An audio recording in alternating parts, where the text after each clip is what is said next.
retired at 30 with 6 million in the bank, then woke up as the crippled village punching bag whose own parents threw him out to die in a famine. So there I was, flat on my back on a plank bed stuffed with straw, staring at cobwebs, in a body that couldn't feel its own legs, and 2 lifetimes hit me at once, and let me tell you, only one of them was any good. The good one was mine. Ordinary guy, Earth, 30 years old. House, car, a cushy no-show faculty job, and nearly 6 million yuan in demolition compensation sitting in the bank. 2 apartments out on rent. Parents divorced and remarried early, so 0 obligations, 0 strings. I'd looked at all of that and made the only sensible decision a man can make. I retired, before 30. Lay down and stayed down, living the dream.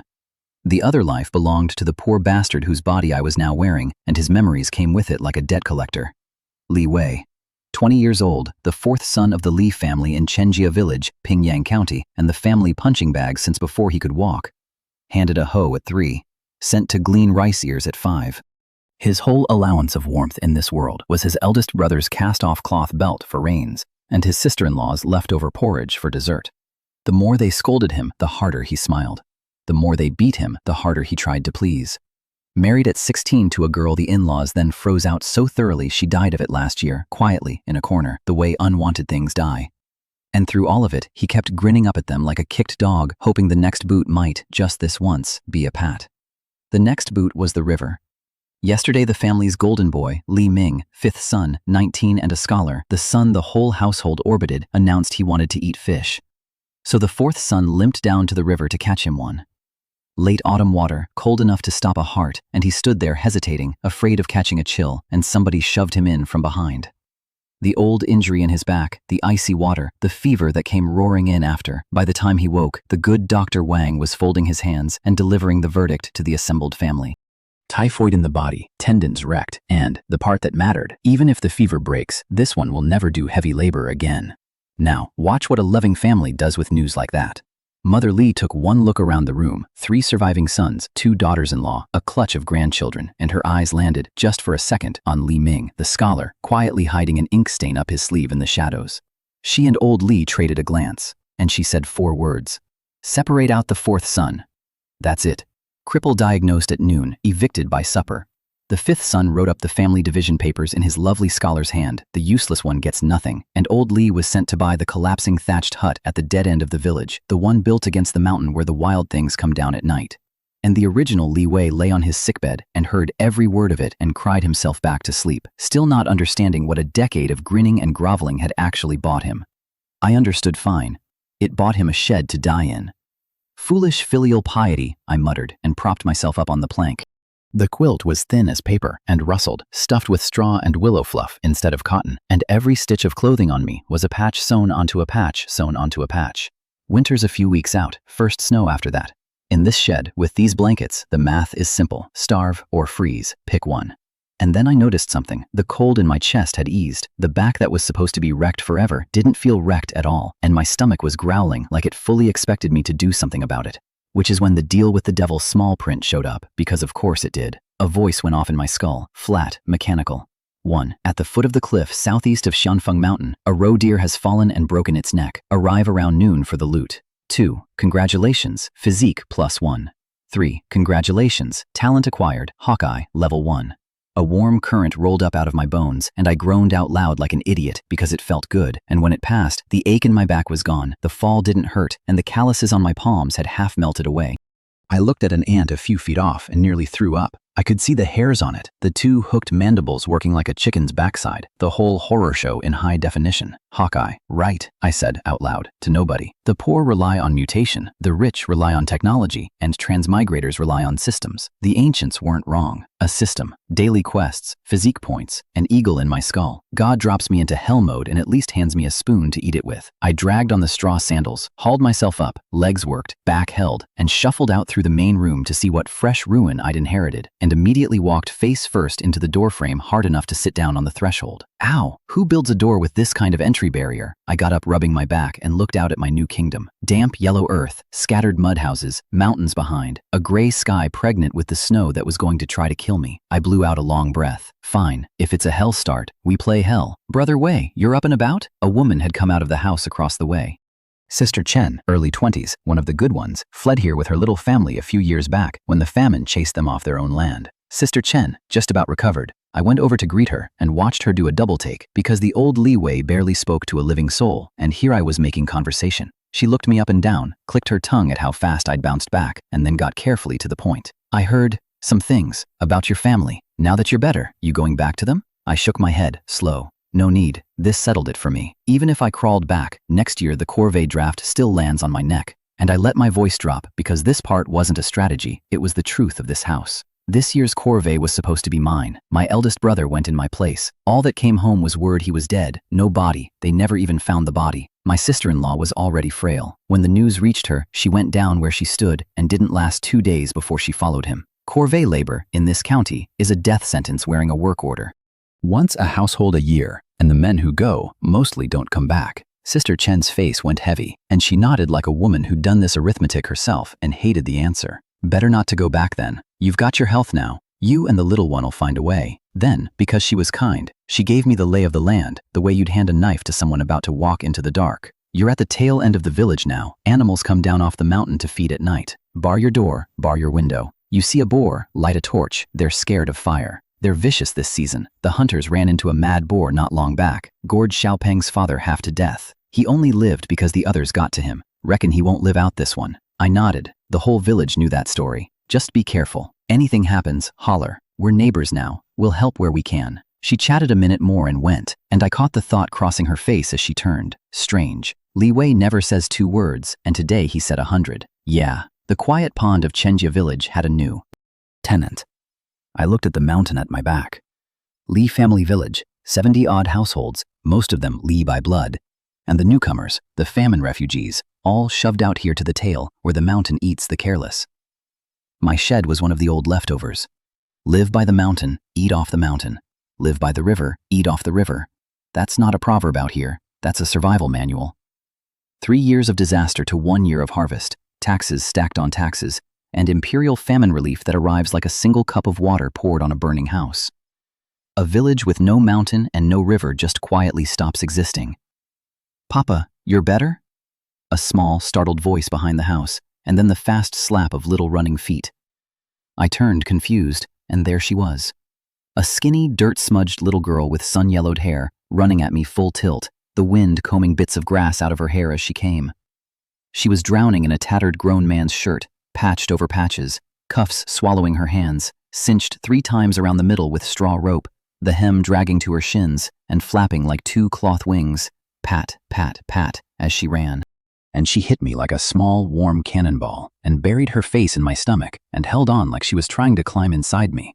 You were ice cold all last night, she said into my shirt, and Li Mei tried to warm you the whole night and it didn't work. Li Mei tried to give you your medicine this morning, but you wouldn't drink it and it all spilled. And brother came at dawn to fetch our water, but he ran off before I could even say anything.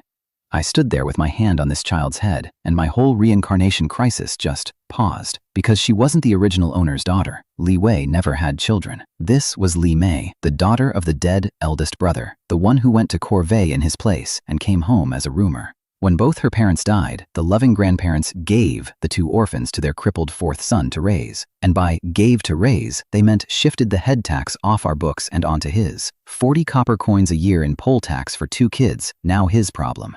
She looked 5, maybe 6. She was 8. Famine does that to a face. All right, Li Mei. 4th uncle's fine now. I patted her head, and something in my chest was doing something inconvenient. She let go, beaming. Li Mei, don't call me Papa. Call me 4th uncle. I crouched and thumbed the dirt and the dried tears off the corner of her mouth. Look, in my last life I was pushing 30, never married, took precautions like a man who intended to keep his freedom, and a small person suddenly calling me Papa was above my pay grade. Okay, 4th uncle, she said, not bothered in the least. She'd always called me that anyway. The Papa just slipped out because she'd lain awake all night thinking about her dead mother and father. And then I woke up and she got so happy it fell out of her. I noticed the dirt around her mouth. What did you eat? Why's there mud on your face? And her whole face lit up like she'd been waiting for me to ask. She stuck out one filthy little hand, palm up, offering me her treasure. 4th uncle, look at this. A few wilted earthworms stuck together in the mud of her palm. This is something the earth dragons give you, she explained, earnest as a doctor. You squeeze the mud and sand out of their bellies, and then you can eat them. My stomach turned over, and it wasn't from hunger. because with the new eyes I could see them too well, the 2 rows of tiny hooked bristles running down each worm's belly. And I could see, past the worms, exactly what I was looking at. A starving 8-year-old who'd found food crawling out of the wet ground after the rain, and whose very first thought, before her own empty stomach, was to bring it to the sick uncle who couldn't feed himself. My face must have done something, because her excited little smile froze and cracked. She snatched the hand back and hid it behind her, suddenly small. Fourth uncle, you don't want it? Are you hungry? I'll go make you something to eat." And before I could get a word out, she bolted into the shed, dragged a shoebox-sized wooden crate out from under the plank bed, flashed me one bright, anxious grin. "Wait, fourth uncle, it'll be quick," and ran for the cold kitchen fire pit, only to find no embers, and then told me to hold on. She'd run to Sister Chen's to borrow a coal, and was gone on her short little legs before I could say a single thing. I stood in that 4-square-meter kitchen and looked at what my new life amounted to. An earthen stove with no pot on it, a few wild greens, a blackened clay jar, 2 chipped bowls, 2 pairs of chopsticks, a clamshell for a ladle, a little bundle of firewood, a torch, the one Sister Chen gave for the animals, and a big, cracked-mouthed urn of water in the corner. And the wooden crate the child guarded under her bed. I opened it. A small burlap sack, 2 little clay jars, a few packets in mulberry paper, 2 plasters. The sack held millet, with the bran still in it, husks and all, maybe 2 pounds. 1 jar was oil. I smelled it, tasted a drop, and my tongue curled. Bitter, gritty, acorn oil. Which is to say, mild poison. Enough of it and you're sick. In my last life, the stuff was lamp fuel and axle grease. But when there's nothing else, it's cooking oil. The other jar was coarse salt cut with dirt and grit. 1 pound stretched a family of 3 across a whole year if they were miserly enough, and cut with sand it stretched further. That was it. That was the estate. That was what a decade of grinning up at that family had earned this body. A bag of pig-grade millet, a jar of poison oil, and dirt salt, handed over as they shoved him and an orphan out the door. I thought about the other house, the one I'd just been evicted from, where the coarse salt was clean, and the oil was lard, and the 5th son, the scholar, got an egg now and then, 3 coins an egg in a year like this, and meat sometimes. Because a family will strip itself to the bone to feed one son toward the imperial exams. Since a scholar means 24 taels a year, 80 mu of land untaxed, exemption from corvée, exemptions from the poll tax, a clean, straight road out of the dirt for the whole clan. Pour everything into the 5th son, and one day you're a landlord. Pour nothing into the 4th son, and one day he catches a cold and you throw him out with the trash. Heartless, I said to the empty kitchen, isn't quite the word. Li Wei came back cradling a glowing coal on a stick like it was a baby bird, got a fire going in the pit with quick practiced hands, set the cracked jar over it, and then grinned up at me with that same total, dangerous brightness. "Fourth uncle, look what this is." She fished a little yellow paper packet out of her pocket and handed it over, mysterious and proud. Inside, a piece of smoked cured meat the size of a mahjong tile, skin and fat still on it. Where did this come from? I actually startled, because it sure didn't come from the old couple. They'd sent us poison oil and dirt salt. They weren't handing out meat. She tipped her head back, smug as a little empress. "Auntie Chen gave it to me. She said fourth uncle needs to build his strength back now he's up." And then she explained the plan, deadly serious. I was to swirl this one piece of wild boar meat around the hot clay pot a few times so the porridge would taste of oil, and this one piece, if we were careful, could last fourth uncle a long, long time. And she got down on her knees by the fire and did it, poked the pot, fed it a little more wood, judged the heat like a tiny veteran, then took that precious scrap of pork and swirled it in the pot, and swirled it again, and thought about it, and swirled it a few more times, and a few more. 6 times, 7, until the whole kitchen filled up with the smell of meat, and she twitched her nose and licked her lips and swallowed hard, and then, aching over it, carefully wrapped that shriveled little scrap back in its paper and set it gently in the crate. Not eaten, saved, to be swirled again tomorrow. Then she scooped water into the pot, and it hit the heat with a hiss and a plume of steam, and she breathed it in, and swallowed again, and told me not to worry, fourth uncle, it'll be ready soon. She threw in a couple handfuls of the bran millet, grabbed a fistful of shepherd's purse, halved it with the clamshell, tossed it in. I nodded at the crate. Li Wei, those medicine packets, where'd those come from? Because in the original owner's memory, that stingy old woman had paid Dr. Wang's consult fee and bought no medicine at all. Li Wei didn't look up from the fire. Oh, second Aunt Zhang slipped them to me. Then she did look up and dropped her voice like she was handing me a state secret. Fourth uncle, second Aunt Zhang said don't tell grandmother and grandfather, so please don't tell anyone. I went quiet. Because that meant the medicine money came out of the second son's family, behind the parents' backs. 100 coins. 6, 7 caddies of millet at what grain cost this year, from a household that was one bad draw away from ruin themselves, because with me thrown out, the corvée next year might well land on the second son, and if they couldn't buy their way clear of it, they were finished too. And the second son's wife had reached into that and pulled out 100 coins for a crippled brother-in-law who'd been written off and evicted. I asked a few more questions and kept getting surprised. The pound of bran, the poison oil, the dirt salt, that was all the grandparents gave. The half-pound of clean millet, the pots, the water urn, a little firewood, that was the neighbor's and the second son in secret. The torch was Sister Chen's. Turns out the old Li Wei, grinning fool that he was, hadn't been loved by nobody, just by nobody who was supposed to. Fourth uncle, it's done. The lard and wild green millet porridge was ready, an unappetizing gray in the chipped bowl, unhusked millet, bran and all, the kind of food that fights you going down. My stomach did not care even slightly. It was roaring like thunder and ordering my mouth to move. I stopped resisting and wolfed it scalding hot, grimacing the whole way. And Li Wei sat back on her heels and watched me eat with her big eyes, swallowing, licking her lips, her mouth actually watering, and when I finished she snatched the bowl, scooped it full again, wiped the porridge off the rim with her bare fingers, and licked her fingers clean, careful and greedy, not wasting a drop, and handed it back to me. That's when I really looked at it. The full bowl in my hands, the pot with barely anything left in it. Li Wei, why aren't you eating? She sucked her fingers, satisfied, and said it bright and clear, like the most obvious thing in the world. Fourth uncle, you eat. Second Aunt Zhang said we only have this much food, so fourth uncle's food comes first, so he gets better.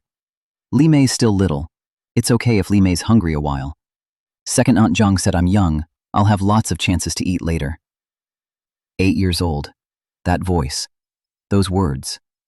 Doing the arithmetic of a starving adult and calling it fair.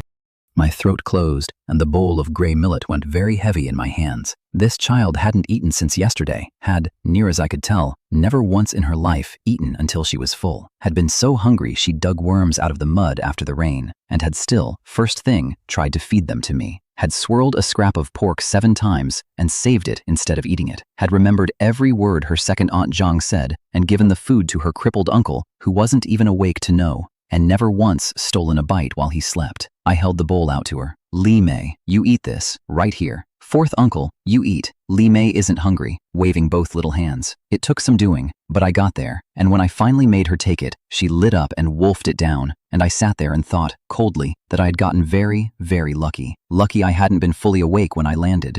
Because if I'd surfaced an hour earlier, and this child had offered me a fistful of belly-bristled earthworms, the old me would have snapped at her. I can't eat that. And she'd have flinched, and learned, and gotten a little more sensible, the way starving children learn to stop offering. There's still some in the pot, don't lick the bowl yet. Fourth uncle, save it, that's for tonight. Are you full? She patted her little belly, which did stick out a bit now. Fourth uncle, Li Wei's really full this time. No, I said, you're not. And when her face stiffened and her eyes flicked guiltily to the crate, Uncle, are you going to make me cook again? I let her off, because the food genuinely was almost gone, and she genuinely wasn't lying about the firewood being wet and the mountain paths being slick. I looked out the door at the low gray sky. It's autumn, I said. Time to go pay the family a visit. Split us off with nothing, would they? Fine, but you don't get to strip a man to a shed and a starving orphan and a jar of poison oil and expect him to just quietly freeze on schedule. Not this tenant. Before we starved, I was going to go collect a little interest. And the first installment was due at the house of the golden boy who wanted fish. I took Li Wei by the hand and walked her up toward the main house, and the whole village watched us go by like they'd seen a ghost dragging a smaller ghost. Isn't that Dayong's 4th boy? Fell in the river yesterday? Caught his death? He's walking? Weren't they saying his back was finished? No more heavy work? I gave the ones who spoke to me a word or two and kept moving. And behind us, the muttering sorted itself into the usual flavors, pity, regret, and the little curl of a smile people get watching someone else's disaster.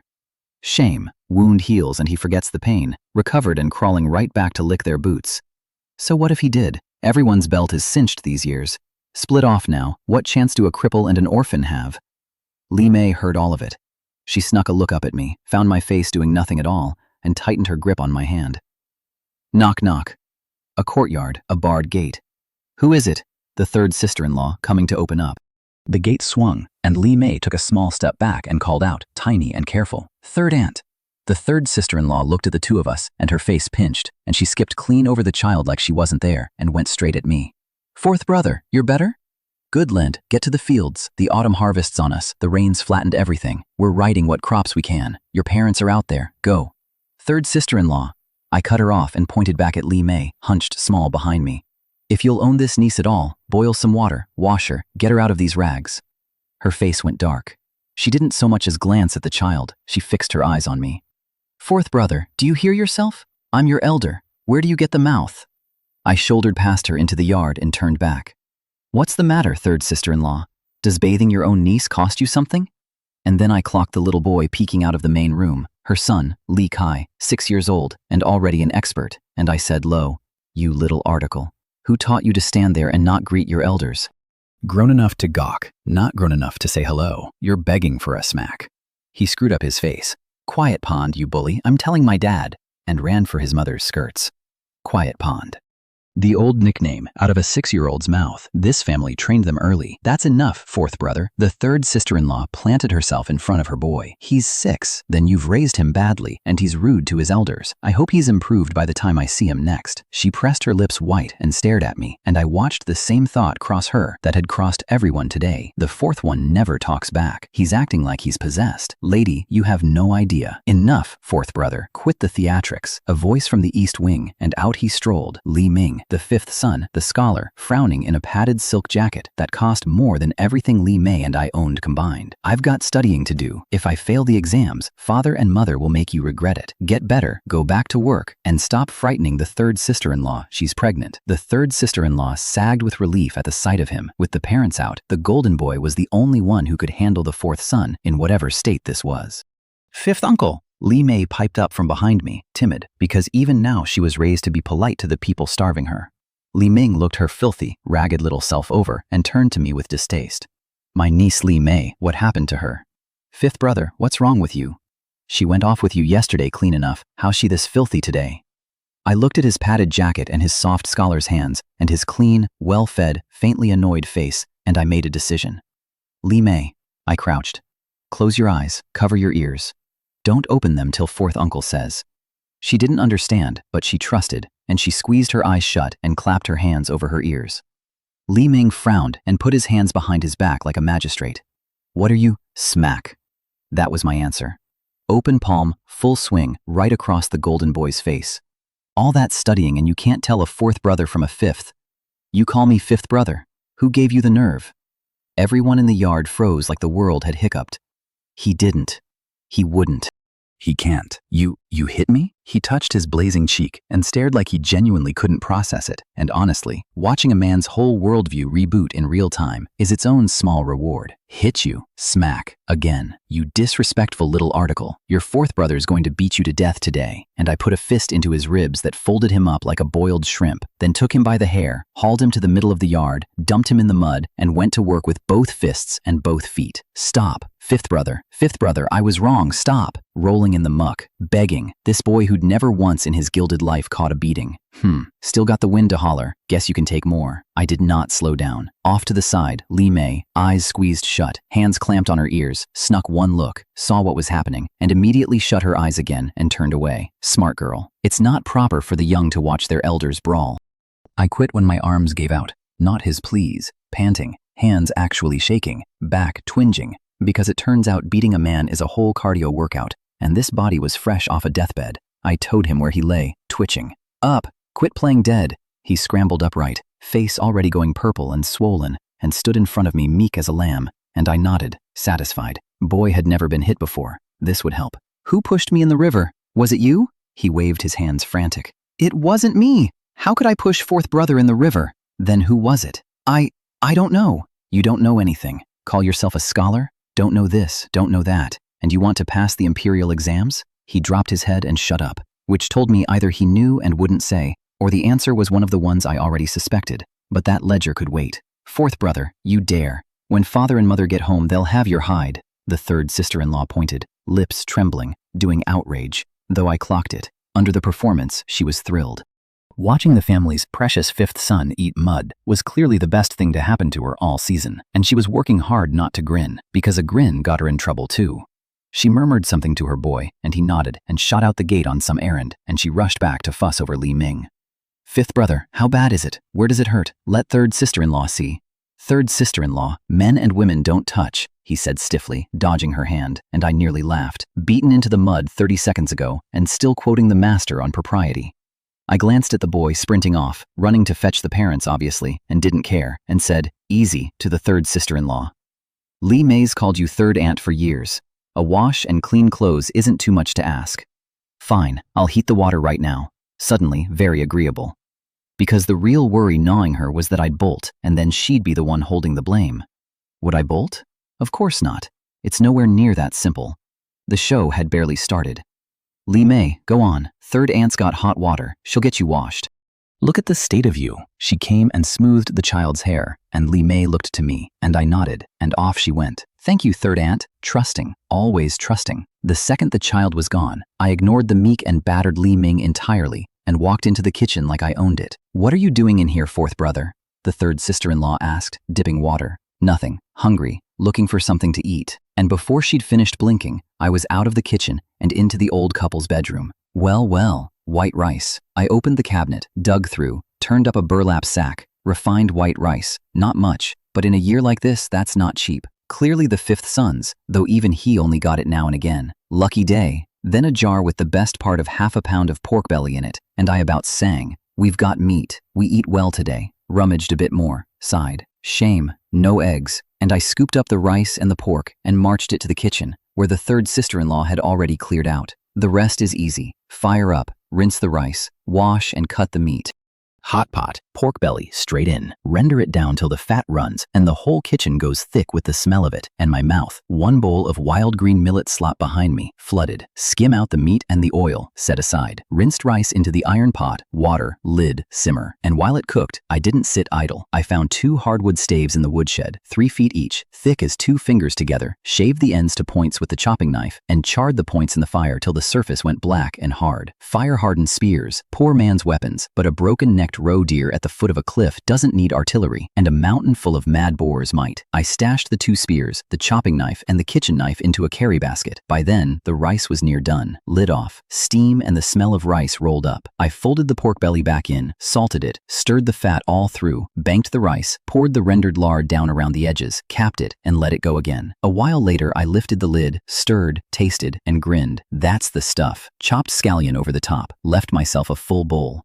Wrapped the rest in 2 oil paper packets and tucked them in the basket. Those were Li Wei's, and one was for a certain someone else. And only then did I pick up my bowl and eat. The scorched rice at the bottom of the pot had gone crisp and golden and crackling, and I bit into it, and my eyes lit right up. Because whatever else this hellstart had in store, mad boars, corvée drafts, a family that threw a cripple and an orphan out to freeze, a man who can find half a pound of pork belly in his enemy's cupboard and turn it into a bowl of crispy pork fat rice is a man who is going to be fine. The third sister-in-law followed the smell in, freshly done scrubbing Li Wei, who was still in patched cloth, but at least child-sized patched cloth now, and stood there watching me shovel pork fat rice into my face with an expression like she was doing long division on her own hunger. Fourth brother, how could you waste food like this, rummaging through father and mother's room, eating fifth brother's meat? Her outrage kept snagging on the fact that she wanted the meat.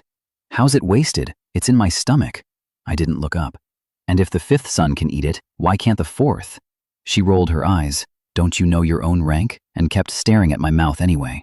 So I helped her out. I tapped the rim of the bowl with my chopsticks. Look, third sister-in-law, 1 bite left. Little bit of meat even. I'm nearly done. Do me a favor and finish it. Her eyes locked on that last scrap of pork, and I watched the war play out on her face, and hunger won in about half a heartbeat, same as it always does. She snatched the bowl, sniffed it, picked the meat out and pocketed it, and shoveled the rest into her mouth like a starving ghost, which is right about when the roar came up the lane. Unfilial son, you unfilial son. The parents were home. The bratty nephew had done his job. The third sister-in-law dumped the licked clean bowl back in my hands, cheeks bulging, chewing at triple speed, and Li Wei's face went white, but I caught her eye and gave her a look that said watch this, and she settled. Old Li Gang to his family, Li Haisheng to the village, came through the door like a lion who'd never actually had to fight anything, roaring, and Mother Li came behind him leading the muddy, swollen-faced golden boy by the hand, and her nose twitched at the smell of pork, and her eyes went to the bowl in my hands, and her face went black as a pot bottom. You unfilial son, you hit the fifth brother, you went into my room, you ate the meat I put by for the fifth son. What have you got to say to your parents? say to you? I set the bowl down, unhurried. Which crime do you want me to explain? Brothers fighting? A son walking into a room? Or eating a little food? And the whole assembled family, minus the third sister-in-law and the fifth son, who both already knew, stared at me like the furniture had started reciting poetry. After the fever, he came back wrong. Is this the meek fourth son, talking back to his parents? The third brother, Li Sheng, weighed in with the family script. Fourth brother, how dare you speak to mother like that? No respect for your parents, your elders. I looked at him. What's this, third brother? You're lecturing me now? I used to care about every one of you. Look what it got me. And I let my voice flatten. You're a branch off the main trunk, third brother. I've got no words to waste on you. He turned purple and sputtered, and I moved right past him to the two who actually mattered. Father, mother. I shook my head and almost smiled. Where were my parents yesterday when I got thrown out? Whose hands signed me off to a shed at the end of the village to fend for myself? Mother Li took a slow breath. Fourth son, you've changed. You never used to talk to me this way. You always told me I was immature, hadn't grown up. Well, I've grown up. And now that I have, you don't like it? You still shouldn't have hit Lao Su. How's a delicate scholar meant to take a beating like that? Isn't it perfectly normal, I said, for an older brother to hit a younger one? That did it. Old Li produced a stick from somewhere and reared up. You unfilial dog. I'll beat you to death today and call it even. Pretend I never had you. Wait. I said it fast and cold, and something in it stopped the stick mid-air. You hit me today. I break Lao Su's leg. You kill me. I take his throat out with my teeth on the way down. I wouldn't dare raise a hand to my parents, I smiled. But I'll trade anything I've got for my parents. And anyone who tries to stop me, I bite to death. I swept the brothers and their wives with a look, and not one of them moved. Old Li stood there vibrating with rage and absolutely no exit. He couldn't actually kill his son, and he did not dare gamble that I was bluffing. Fourth brother, Mother Li's voice cracked with panic. Fifth brother is the whole family's hope. You'd truly do it? And I felt the ground settle under me, because now I knew the shape of the lever. That's your hope, I said, not mine. And I turned to the golden boy, pale and shaking behind his mother, and grinned. Fifth brother, you don't fancy a broken leg either, do you? Tss, terrible thing, a broken leg. He trembled so hard he couldn't finish a sentence. Fourth brother, you. Then to his mother, small. Mama, maybe just let it go. I've got homework. And there it was, the golden boy himself calling off the fight to save his own skin, which meant the parents had no ground left to stand on. Old Li's face went dark. Since even the fifth son bears no grudge, we parents won't press it. That's enough for today. You can go. Go? If I just walked out now, the whole trip was wasted. I stayed put. What more do you want? We're all one family. You truly want to fight to the death? And then Mother Li's eyes lit with a nasty little hope. Fourth brother, now you're well. Do you want to come back? And old Li, catching the play, softened right up. That's not a bad thought at all. Come back then. Dream on. I said nothing and let the silence work until the second son's wife, quiet till now, spoke up. Fourth brother, say what you came to say. Bless her, she'd read me right. So I said it, plain. If we're splitting the family, let's split it properly. I've got nothing out there. Give me enough to live on. And then the fun began, because now I had the leverage, and they had the golden boy's unbroken legs, and we sat down to negotiate, me on one side and a hostage on the other. I asked for an iron pot. Mother Li nearly detonated. An iron pot was a family heirloom, worth more than an ounce of silver. Impossible, absolutely impossible. And mocked me. Would my little earthen stove even hold it? Wouldn't it crush the thing? Thank you for your concern, mother, I said. Sturdy stove. If a corner sticks out, no matter. And I turned to the golden boy quailing behind them. Fifth brother, when you came in earlier, you stepped off on your right leg first. Bad manners. No sense of hierarchy, leading with the wrong foot. I think we start with the right leg. What do you say? His face fell off his skull. Why me again? Why does he keep looking at me? Mama, hurry. I need to wash and put on medicine. Give it to him, Mother Li said instantly. Give it all to him, my son. Don't fret. It'll be over soon. Pot. Acquired. We went a few more rounds. The chopping knife. The kitchen knife. More heirloom iron. More than an ounce of silver right there. The water urn. I don't need the buckets. Xiaobao can fetch my water every day, which threw them, because the bratty nephew had already been caught sneaking me water that morning, and trading 2 buckets to be rid of me was, frankly, a bargain. And then I reached for the real number. And you'll return my private savings. Years of it. About 3 taels of silver. Hand it over, and I'm gone. 3 taels. Old Li about caught fire. You wouldn't fetch 3 taels if we sold you. Mother Li, black-faced, cut straight to it, because she knew the book's cold. Fourth. Brother, your private stash is 112 coins. Don't push your luck. 112. Not 3 tails, obviously. The original owner never had 3 tails in his life, but I wasn't bidding to win 3 tails. I was bidding to make 112 feel like a mercy. I looked, slow, at the 5th son. He felt it land and cursed me inside. Why are you looking at me? Look at somebody else, and squeaked for his mother again. And here, the 2nd son's wife stepped in and quietly closed it out. His 4th uncle, I believe it was 112 coins. Zhang Lihua, the one who'd slipped Li Wei the medicine money out of her own household behind the parents' backs. So it was, I said, and let it go. Not because I needed the exit, but because she'd put herself out for a written-off cripple once already, and a man settles those debts in the right direction. I wasn't going to war with the old couple over 10 coins and hand them an excuse. In a world that runs on filial piety, a parent's word alone can crush a son, and I wasn't going to give them the rope. So I took the pot, the 2 knives, the urn, a quilt, a couple of stools, the 112 coins, and the bratty nephew Xiaobao to carry it, since my back hadn't fully healed, and the old couple were now so desperate for the plague to leave that they'd have carried it themselves. 4th uncle, you're incredible, the boy breathed on the road home, iron pot on his back, stools in both hands, staring at me like I'd parted a sea. You made off with all that, after all that. I just smiled. Because I hadn't gone in there for a pot. I'd gone in to plant a flag. The quiet pond is dead. There's a new man in this skin, and he does not stay quiet, and he does not stay down. I'd been careful, pushed hard but not past the line, because a big enough scandal is exactly the kind of thing the venomous little snake in the shadows could use, the one who shoved a sick man into a river to drown, the one the original owner never even knew was hunting him. But the flag was planted. And behind me, in the main house kitchen, the flag was already doing its work. Because after I left, the parents fell on each other.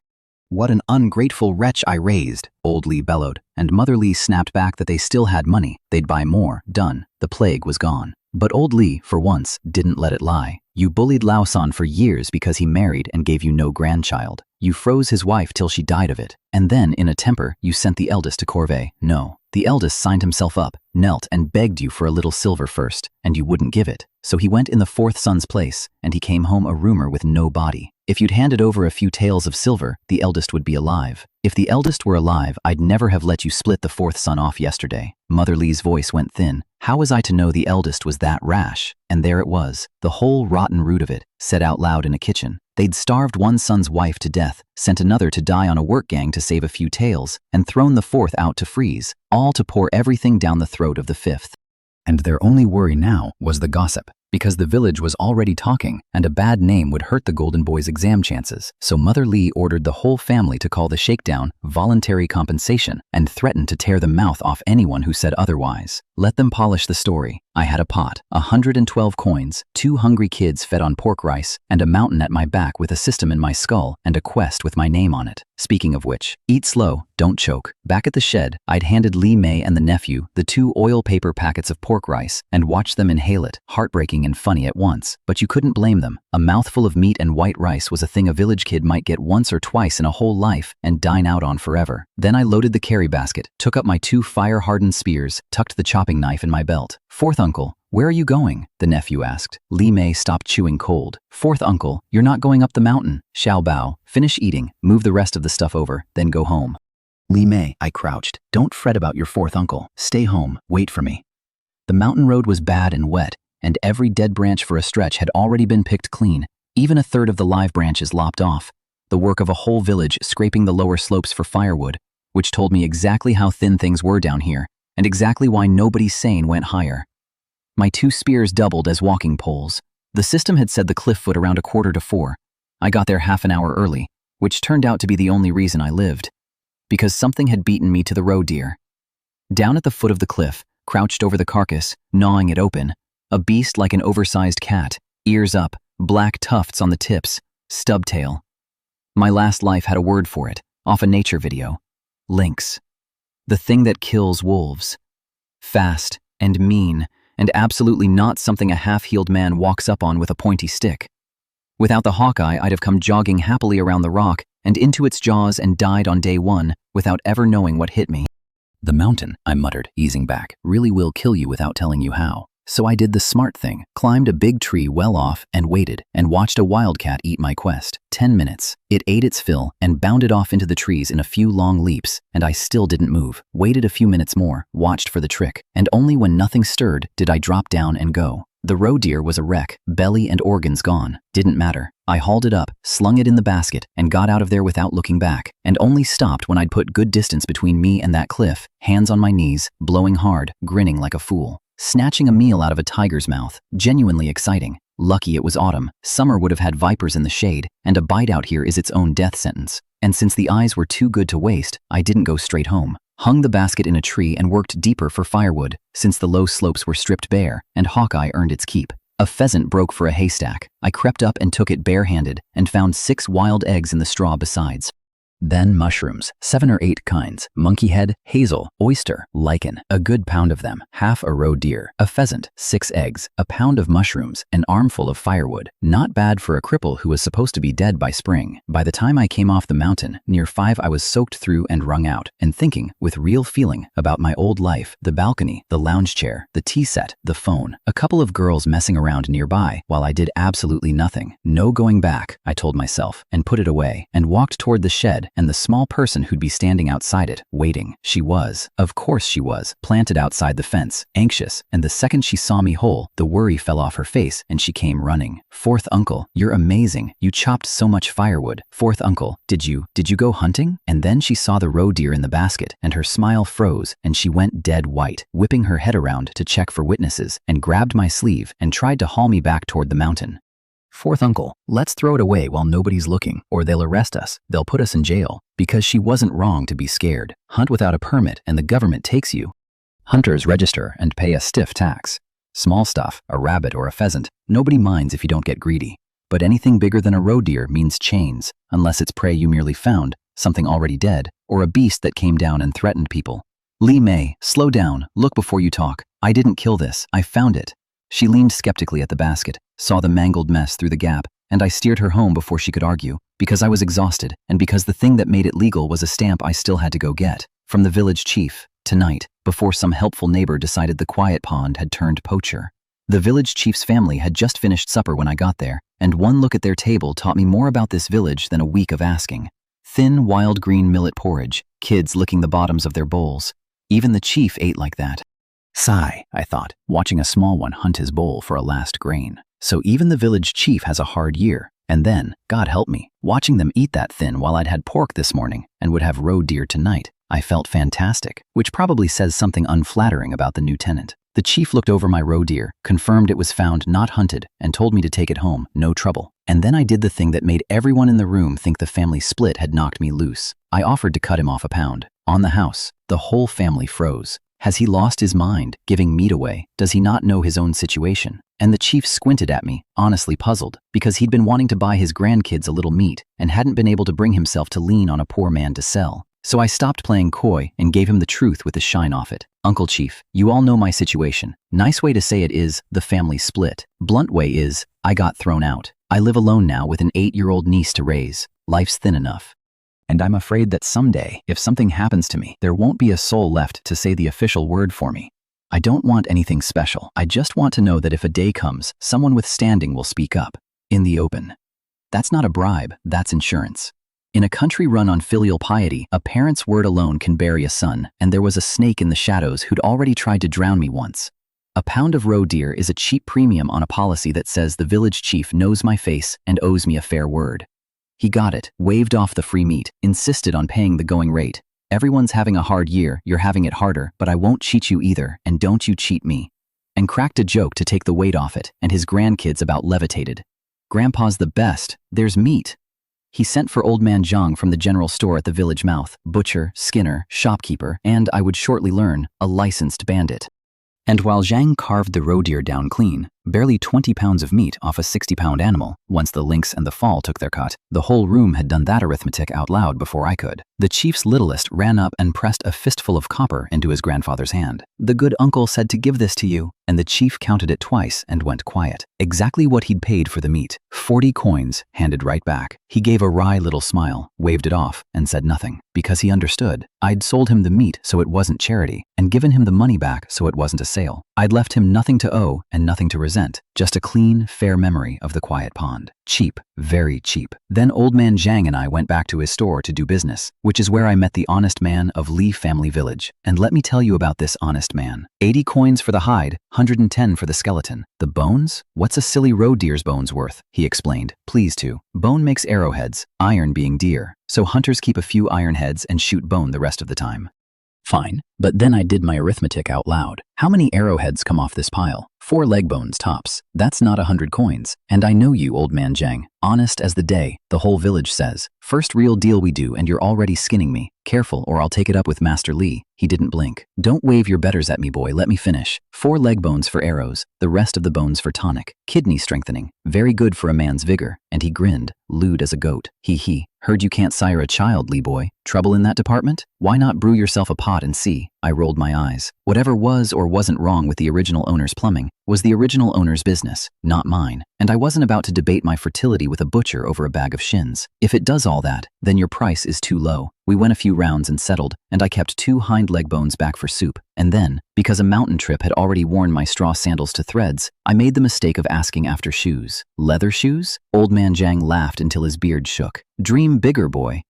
Your 180 won't touch it. Sell me 7, 8 caddies of meat and we'll talk. I did not sell the meat was the whole point. So I bought hemp shoes for me, lard, firewood, millet, and then, because I couldn't stomach the child running around dressed like a beggar, cloth shoes and socks for Li Wei. And old man Zhang, honest as the day, brought out a pair of cloth shoes that would put 4 of 5 toes out in the open air, and patched socks so gray they'd gone to charcoal, and charged me for them like they were new. Old man Zhang, a man wears these, 4 toes wave hello, and there's a patch on the upper.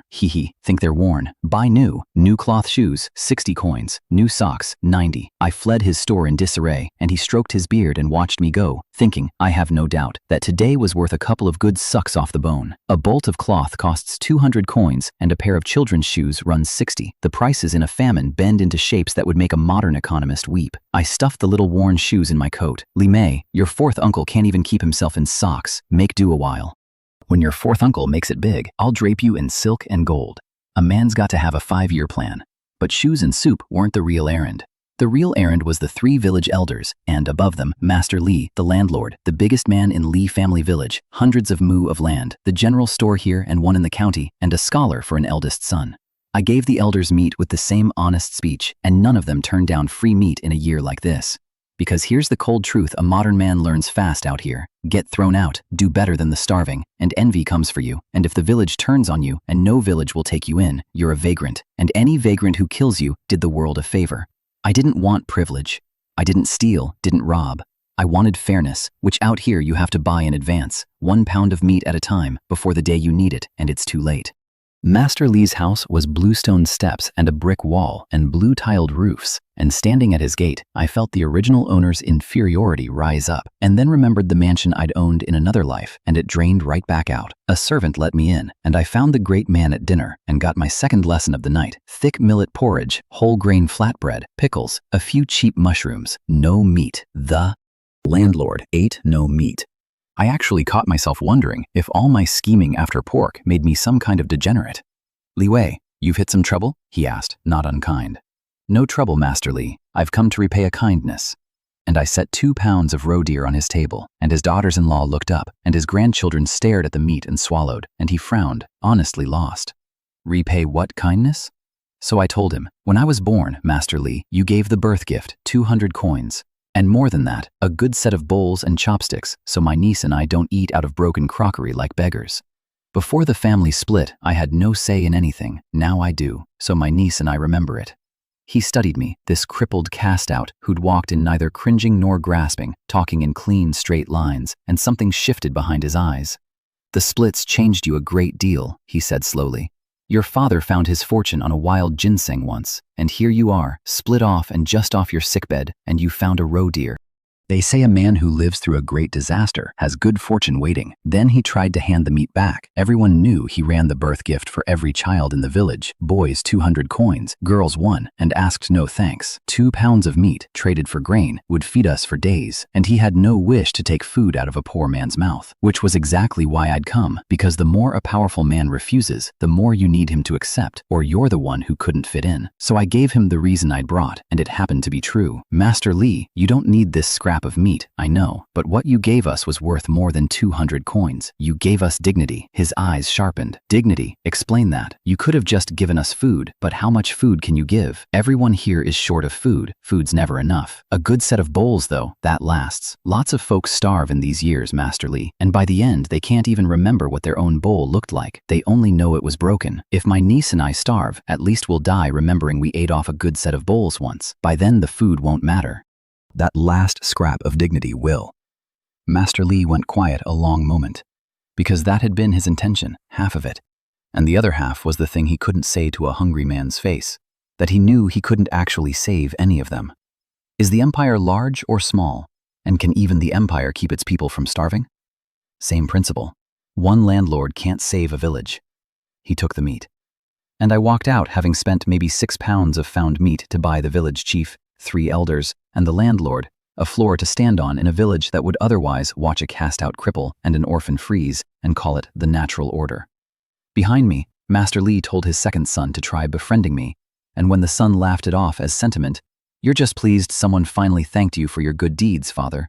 The old landlord only shook his head because he'd heard the quiet pond was timid and mush-mouthed, and timid men don't walk into a landlord's hall and talk you out of your own charity with a speech about dignity. "Something's changed in that one," was all he'd say. Smart man. Smarter than his son, who actually believed his father was a philanthropist.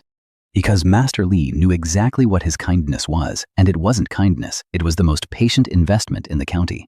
Think it through the way he had. A landlord's fortune rises and falls with his village. When the village starves, his gate is the first place the starving come, and if he lets too many go hungry, one bad winter turns his hundreds of mu into a mob's kindling and sends him to the underworld ahead of schedule.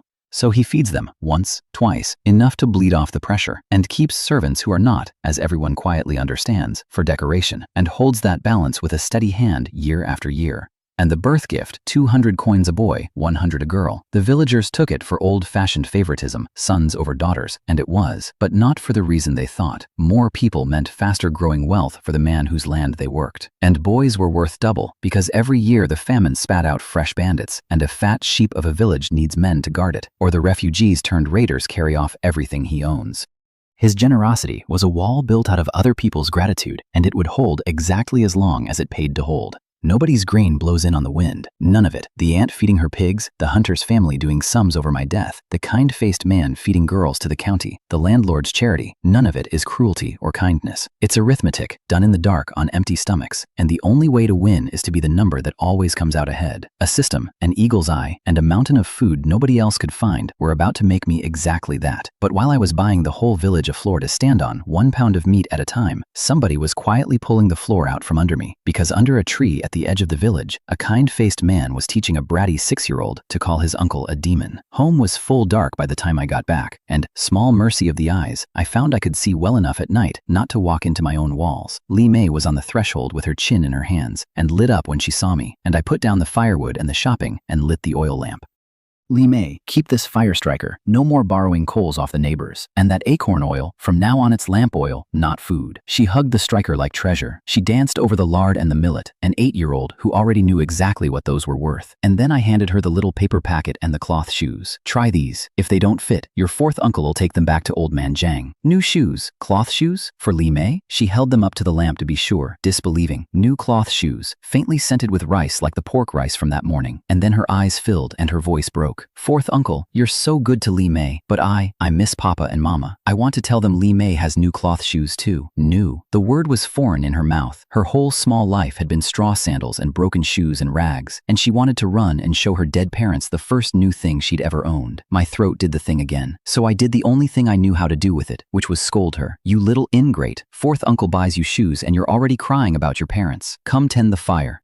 You're 8 years old. Where do you get so many sorrows? Save the worrying for when you're grown." And she pouted and sniffled and ran to feed the fire, and I turned back to the mushrooms so she wouldn't see my face, and got very busy praising the bratty nephew for filling the water urn, because a man has to talk about something when he can't talk about the thing. I made a feast. 2 roe deer leg bones split and blanched into a clay pot with mushrooms, and a little meat and lard, and 2 coins worth of ginger, set to simmer. 4 wild eggs fried up crisp-edged and soft-yolked, shredded roe deer with mushrooms and corn, boiled down into a real porridge. And while it cooked, I asked, casual, Li Wei, is your Auntie Chen good to you? Because Sister Chen had sent us that scrap of boar meat when we had nothing, and a man settles those debts in the right direction too. Half a pound of roe deer, wrapped, and the two of us crept through the dark to leave it at her door, her house already gone to sleep, quiet as thieves doing the one honest thing thieves never do. Then home, and we ate, and Li Wei ate with her whole face. Fourth uncle, this soup, the mushrooms, the meat, it's so good. Crisp eggs, meat porridge, bone soup, and she kept sneaking looks at the pot like it might vanish. Fourth uncle, won't we get struck by lightning, eating like this? I nearly choked on my soup, 8 years old and already convinced that a full stomach was the kind of luck heaven punishes. If you're full, go wash. Fourth uncle, am I still full? No, you're full. She pouted at the pot.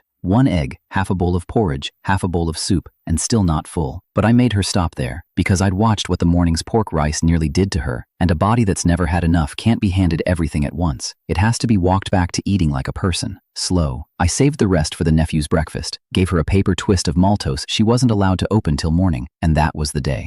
Before sleep, I barred the door and the window, boars, at night, remember, and got onto the creaky bed under a cotton quilt now instead of a straw one, thin and lumpy, and 100 times better than what I'd woken up under that morning. Li Wei, put the ointment on my back, would you? A day of climbing cliffs and trees and hauling 40 pounds down a mountain on a barely healed spine had earned it, and she rubbed the ointment in with both small hands, teeth gritted, throwing her whole tiny strength into it and barely denting the stiffness, and I let her keep at it long past when it did any good, until I felt those little hands start to tire. That's enough, Li Wei. You climbed a mountain of worry today yourself. Get some rest. And I lay in the dark of a shed at the tail end of a starving village, with a bar on the door and a full belly, and an 8-year-old asleep in the next room in the first new shoes of her life, and thought, hell, start or not, we were both going to make it to spring. I had a mountain, and I, a system, and one very good reason to get up in the morning. Then it started to rain, and by dawn, the roof was leaking in 4 places, and my very good reason had a much more immediate problem, the ceiling. Make money, make money. I want to make money right now so I can buy a house that doesn't leak. I'd never once worried about money in my old life. Rent and a no-show salary covered everything. My divorced parents even sent me cash, and here I was heartbroken over a roof. What a fall. My first callers, though, weren't the rain. Li Wei came in to say the second uncle and aunt had arrived and wouldn't come inside. I found the second brother, Li Chuan, and his wife Zhang Lihua standing awkward at the door with their 2 girls, and I could read the shame on them from 10 feet. This wasn't their errand. Their little ones piped up, "Good morning, fourth uncle," and Li Wei tugged my sleeve and whispered that her own brother hadn't come today, the older nephew, kept home to work.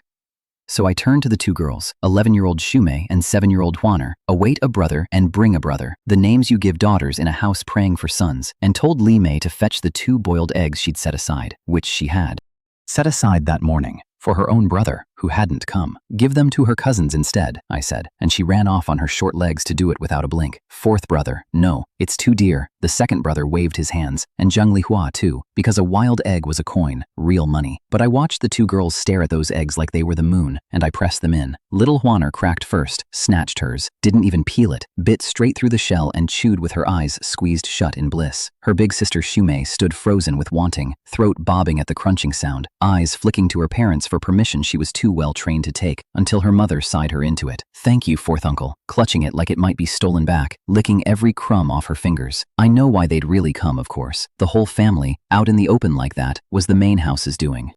Your parents sent you, I said, and the shame deepened, and Zhang Lihua got it out. Word had gone round the mountain that morning that I'd found a roe deer, and the old lady had dispatched the whole second family to come collect a share. I could have made them beg for it, but this was the woman who'd slipped 100 coins of medicine to a written-off cripple behind the parents' backs, and these were 2 little girls eating a stolen egg like it was fortune itself. So I sent them home with meat, and no lecture, because a man settles debts in the right direction. On the road back, little Huaner chirped that uncle's house smelled of meat, and let's come back tomorrow, and got warned that if grandmother caught her eating at the fourth uncle's, her legs came off. And the second brother looked back at the tail of the village and said, "Lo, my brother, my sister-in-law, they did all this for him," because the dead eldest brother's orphan was running around in new cloth shoes, and their own 2 girls weren't, and even alive, that eldest brother's kids had never worn anything new. The famine makes even love keep a ledger. Then I checked the system, and it had gotten generous.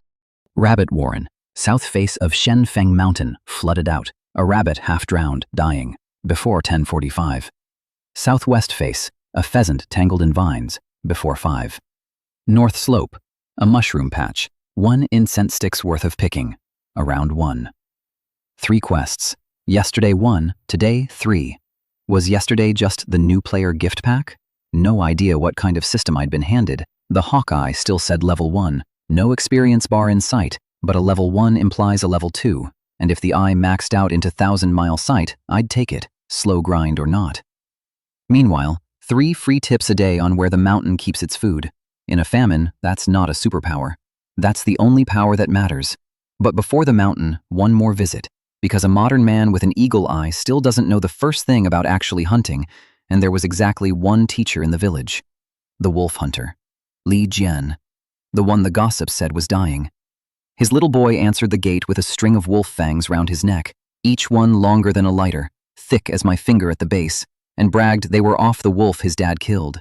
A single bite from a mouth wearing those would open a man like a letter. Your dad's really something, I told him, and meant it, and thought what a waste it was, because inside, past a mother with wet eyes and a young wife with a worn-out smile, in a room thick with the smell of medicine, lay the #1 hunter of Li family village, and one look at him told the whole story. Spent, coughing through a throat full of something wrong, voice breaking up, resentment and grief bleeding through every word. Li Wei, what brings you? Your life's harder than ours. You bring food at a time like this, must be something you want. Sharp, even dying, I gave him the truth. How much do hunters pay in tax a year? Gone up to 3 taels, he rasped. 3 taels, and only the head tax ever holds steady. Everything else only ever climbs, year over year, if you watch it long enough. You mean to go hunting, he said, and I didn't deny it, and he tried to warn me off it the way a man warns you off the thing that's killing him. Hard for a beginner with no teacher. 3 days empty is normal, 10 days, half a month. Hunters don't get good ends. We're the hunters, but aren't we the prey too? And I watched something break behind his eyes while he said it, because he was looking at his own family, an old mother, a wife, 2 small kids, a 15-year-old eldest son who could not possibly carry them, and doing the math of his own death. Then he threw off his blanket. I jumped. Brother Li Wei, what are you doing? But he waved me off, dragged the locked trunk from under the bed, and opened it. Kept the bow locked up so my boy wouldn't take it up the mountain and die like his father's about to. And he lifted out an ox-horn bow and touched it like a lover. This'll drop a boar through the hide. Here, string it, draw it. Let me see if you've got the hand for it. I was thrilled. A test meant he was willing to teach. Then I spent 4 or 5 tries just getting the string on, drew it, and, well, I fled that house in disgrace for the 3rd time in 2 days, because whatever talent an ox-horn bow requires, this body did not have a scrap of it, and Li Jian's patient corrections had all led to one conclusion: hopeless. But the real drama happened after I left, and I only pieced it together later, and it's the thing about this place I want you to understand, because the second I was gone, the hunter's family fell to arguing over me like wolves over a carcass, and the terrible part is, they weren't wrong to. The wife wanted to sell me lessons for grain, send the 15-year-old, Xiao Pang, to teach me around mealtimes, earn an extra bowl. The old mother did the sums out loud, found a roe deer, took an iron pot and knives off the main house, feeds meat to his niece. That one's not starving. That one could be squeezed for 3 taels of silver if the family sold everything it owned. 3 taels that might carry an old woman, a widow, and 4 children through to spring. And they weren't villains, they were drowning, and I was a plank floating past. Li Jian said no. Coughing blood into his hand, dying, he said no. He's pitiful enough. We don't push him to his death. Look how his own parents treat him. How much grain could he even have? Teach him to hunt and take his food and his knives and leave him with nothing? Prey on a man with no children to avenge him. That's not how you bully someone. And his wife's voice cracked open. Husband, what about us? A house full of orphans and a widow. What are we supposed to do? And he coughed until blood ran, and she went white and begged him not to scare her, and he lay there and could not answer her because there was no answer. Too little land starves you. Too much land kills you working it. Their one pillar was falling, and there was nothing underneath. He offered to sell the bow, 2, 3 taels, and quit hunting and buy a few mu of land. His wife refused. Xiao Pang needs that bow. The family needs that bow. And who's going to work all that land? A 15-year-old? We're not the Li main house, blessed with sons and an ox and a scholar and 2 old people healthier than their own children. We lost 1 pillar to corvée, and now we're losing another to the mountain, and the jealousy in her at that moment, at a cruel family that had every blessing and threw its own children away like trash, was its own kind of grief. And the old mother stood in the door and wept, and made the case that broke him. Li Wei's a good child, a pitiful child, but he's not our child. Our Dachang is 12, our Shaoqing is 10, our Xiaopang is 15, and the rain last night killed the crops, and will we even see spring? God sent Li Wei here interested in hunting at our lowest hour. Isn't that God helping our family? Let Xiaopang teach him and take his grain for it. His orphaned niece isn't worth as much as our children. Even the child's own parents and grandparents didn't want her. And the #1 hunter of Li family village closed his eyes a long time and said, "Horse, I won't allow it," because he wanted to leave his family a little good karma before he died, and because a village this poor survives only on its few unbroken rules, and the day the dying man breaks them is the day he's finished. Today I'd be eating another man's spoils. Then I can't blame the next man for eating mine. And was it God who sent Li Wei to be their salvation? Or God sending a test to see what a good family does to a helpless one when it's starving? They'd all been schooled, hadn't they? Being lettered doesn't make you stupid. It just makes you better at justifying the thing you already want to do. I walked out of that house not knowing any of it yet, thinking only that I'd found a hopeless beau and a dying man. And the thing I'd learned soon enough was the real lesson of this whole cursed county. The cruelty that threw me out wasn't a monster in a story. It was just people doing sums in the dark with empty stomachs.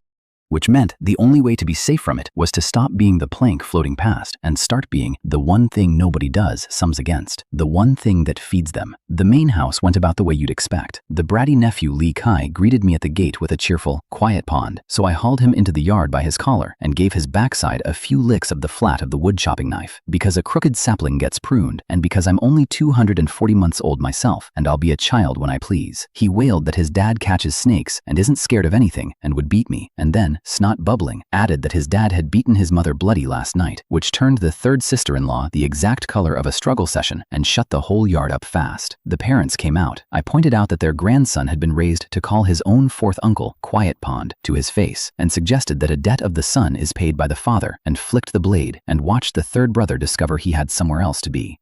Then the second act of the shakedown, which I'll keep short because it rhymed with the first. Mother Li, sweet as poisoned honey now, asked me to spare the golden boy some meat for his studies. "Sure," I said, and put a fist into his unhealed cheek, because with me gone from the house, I had no eyes on these two old snakes, and a fifth son who flinched every time I looked at him was the only leash I had on them. The parents nearly died on the spot. "You said you wouldn't hit him," the boy sobbed, "and I stepped off my left foot this time," genuinely tracking which foot he led with now, which tells you everything about how fast a beating educates a scholar. I patted the knife at my hip, and the parents' fury guttered out like a snuffed lamp. And then, because a good shakedown always ends with a gift, I gave them their 2 pounds of roe deer after all, distributed with a little sermon on fairness. Half a pound for the injured fifth son, the rest split evenly, so that the old couple got a bite too, and couldn't hand it all to their darling. "See, fifth brother? Still your fourth brother looking out for you." And the boy, God help him, teared up with gratitude. Fourth brother wasn't lying to me after all. And I genuinely wondered how this creature was going to pass an imperial exam when he couldn't pass a hallway. For the meat, I collected my toll. 10 caddies of millet, beaten down to 5, a straw rain cape, and a bamboo hat, because I'd spent yesterday getting drizzled on and had no intention of repeating it. And the bratty nephew Xiao Bao I dragged home to fetch my water, which was never about the water. "Fool," I told him on the road, ruffling his hair while he cried. "I never once thanked your parents, so don't you thank your fourth uncle. All I want is to watch you two grow up in one piece." Fetching water was the excuse.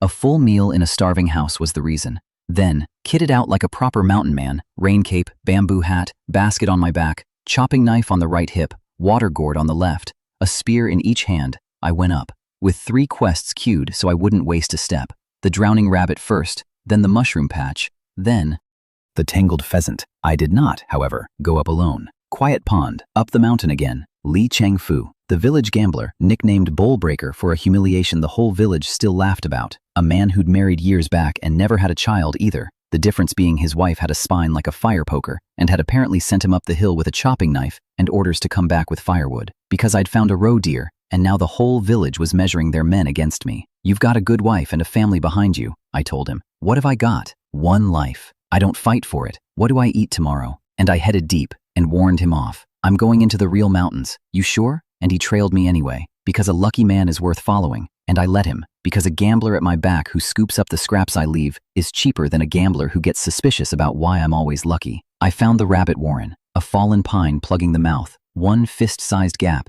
and 2 rabbits by it, 1 drowned dead, 1 3/4 there.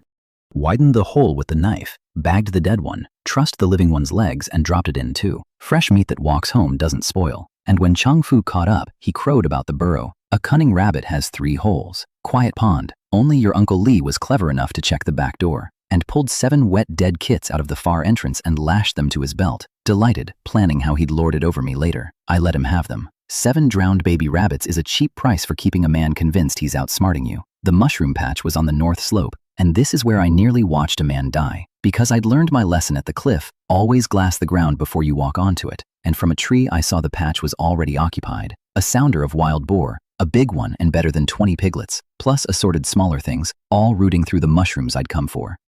A pack of idiots, I muttered, gnawing a coarse grain biscuit to wait them out, and I'm going to poison the lot of you by eating your lunch. I also spotted Chung Fu, tucked in a haystack, following still, and called him out of it and warned him plainly, this is the Lianyun range past Xianfeng, the deep mountains, hunters only. This is exactly where I found that roe deer with a lynx eating it. You noticed I climb a tree at every stop? That's not luck, that's the only reason I'm alive. And he went pale and nodded, and did not, in the end, take the warning to heart, because a gambler never does. The boar cleared out eventually. I checked the system, waited a few extra minutes, made a show of climbing the tree to scout, and then we raced the clock. 1 incense stick's worth of picking, the system had said, and I filled my basket with the sound ones, and HAWKEYE picking the good from the bug-eaten twice as fast as Chung Fu could. Basket's full, you coming or not? I called, and he wasn't, greedy for a few more handfuls, so I left him, walked off. And then, because if a bear ate a man on a patch I'd just left, the questions would land on me, I doubled back, climbed a tree, and watched. And a black bear walked into the clearing, ambled in on its hind legs, sniffing, exactly the way a man walks, so that Chung Fu, alone now, skin crawling, feeling watched, looked up, caught the upright shape out of the corner of his eye, and nearly died of fright thinking he'd met a ghost. Then realized it was a bear, and was briefly relieved, which is the single saddest emotion available in that situation. 20 meters, he clutched his little vine basket and inched backward, the way the hunters say, never turn your back, face the beast, praying, sweating, running the math a gambler always runs one bet too late. Then the bear locked on and started for him, and he lost his nerve, drew his chopping knife, turned, and ran. And I sat in that tree and watched a man and a bear tear straight past below me and vanish into the trees, and I held my breath, and I did nothing. Because I hadn't managed to climb high, and my own situation wasn't exactly commanding, and there was no version of me leaping down to wrestle a black bear off a gambler who'd ignored 3 warnings. No blood on the leaves. But you don't need to watch the ending to know it. And I sat there afterward with something uneasy in my chest, because I could have leaned on him harder to leave, and hadn't, because forcing a man off a mountain makes him hate you, and letting him stay makes him bear food, and there's no clean choice out here, only the one you can live with. I warned him, I told the empty tree. Everyone's got their own fate. Rarely sets foot up here and picks today to go deep. I gave it 10 minutes, saw no danger, and climbed down and went to collect my pheasant, because the mountain doesn't stop for the dead, and neither, out here, can you. The rest of the haul came easy. A persimmon tree heavy with fruit, I ate 2 straight off the branch, sweet and silky enough to embarrass the ones I used to buy in another life, and wove a little rattan basket for 8 of them to carry home for the kids, since my baskets were already crushed full of better money. And the pheasant, trussed in vines like a fat dumpling, a good 3-pounder, clucking itself half to death when it saw me. Easy, easy. I mean you the worst possible harm. Don't scare yourself to death before I get you home. Because pheasant stewed with mushrooms is a marriage made in heaven, and I've been thinking about it since the system first named them both that morning. 2 rabbits at my hip, a pheasant, a gourd, a bundle of firewood, persimmons, spears, hat, cape, and a full basket. I came down that mountain looking like a one-man supply caravan, and thinking that a cripple who was supposed to be dead by spring was, so far, eating better than the landlord. What I didn't know, what I couldn't have known, up a tree watching a bear, was that while I hunted the mountain, something was hunting my niece. It started with the bratty nephew crying under a tree. Li Kai had had a banner day, beaten by me at dawn, then by his mother, then by his father, 3 thrashings before noon, and he was sulking at a tree trunk, baring his teeth at it, sniffling that all anyone did was hit a child just for saying, "Quiet pond. What's so great about fourth uncle anyway?" And a gentle voice said, "HAWKEYE," a man in a padded coat, dignified, kind-faced. "Uncle Jin, he Jin." And the boy's face lit up because Uncle Jin brought candy. He always brought candy. He held out a paper twist of maltose and pulled it back the instant the boy reached. "HAWKEYE, how many times have I said not to lie to Uncle Jin, and made the child promise never, ever to mention what happened last time, whatever last time was, and only then let him have it." And while Li Kai worked the candy down to a nub, Uncle Jin asked his gentle questions, and the boy, who knew nothing, told him everything. How the 4th uncle hit the 5th brother, talked back to grandmother and grandfather, carried off an iron pot and knives, how his own father had beaten his mother bloody that night. Everything he'd seen and half of what he shouldn't have, and he Jin's kind face went cold, because this changed things. When did the quiet pond ever care about anything? He muttered. Dared to hit the bookworm, talk back to Li Haisheng, his whole nature's turned over since the river. He paced, agitated. I'd already promised that person. And now, this goes wrong. That person had high standards, didn't bother with ordinary stock, and there was no suitable candidate left in this village but one. His gaze slid, slow, to the fact he'd been circling. That little girl should barely meet his standards. Other villages were too conspicuous, too risky. And within Li family village, there was exactly one child of the right age, with no father, no mother, no one to raise an alarm. The orphan the whole clan had already thrown away, Li Wei. Understand what He-Jin was. He was the venomous thing in the shadows the original owner never knew was there. A man who trafficked children up to a buyer with an appetite, and who had, once before, tried to make one disappear. Back then, a little manipulation and the young one could have been taken clean. Who cries for a helpless orphan? He'd had a plan running, patient and quiet, and the fever-changed cripple back from the river had knocked it sideways. He didn't dare approach me directly now. I'd gone from a doormat to a man who threw punches and talked circles around a landlord. And if He-Jin tipped his hand, the village would run him out, and every village around would shut its doors. He needed me gone without a single fingerprint of his on it. And then the idea arrived, and his gloom lifted, and he nearly laughed out loud with the elegance of it. A drastic change in personality, possessed by an evil spirit. He wouldn't have to show his face at all. Let the rumor do it. A man who wakes from a fever, a stranger, cruel where he was meek, is not a recovered man in a superstitious county. He's a body a demon crawled into, and a village that decides a demon lives at its tail end doesn't file a complaint, it comes with torches. In the end, I'd be burned out or driven off, and a burned out man's orphaned niece is a loose thing lying in the road, free for the taking. So he knelt to the boy licking his sticky fingers and planted the seed with a craftsman's patience. HAWKEYE, Uncle Jin thinks your fourth uncle changed. That's why he hits you now. Think, why didn't he hit you before? But here the plan hit a snag shaped like a 6-year-old, because the boy scowled and said, with total certainty, fourth uncle didn't change, he just grew up. I want to grow up too, so I can catch the strongest snake. He-Jin's smile froze on his face. He tried again, and again. Your fourth uncle was possessed, that's why. Really? Said the boy, delighted. Then where did my fourth uncle go? And it took a long, sweating while before the child would parrot the word demon back at all.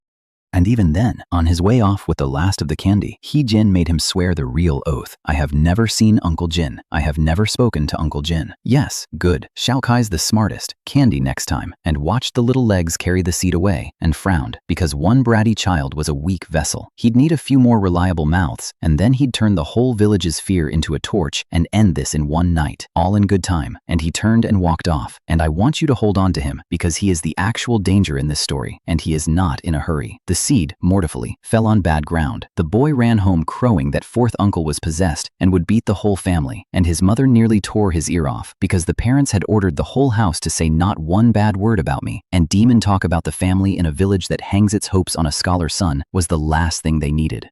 He tried the fifth brother next, whispering his secret, and the golden boy clapped a hand over his mouth, because last time you wanted to eat fish, and I sent the fourth uncle to catch it, and he fell in the river, and I got beaten, so shut up.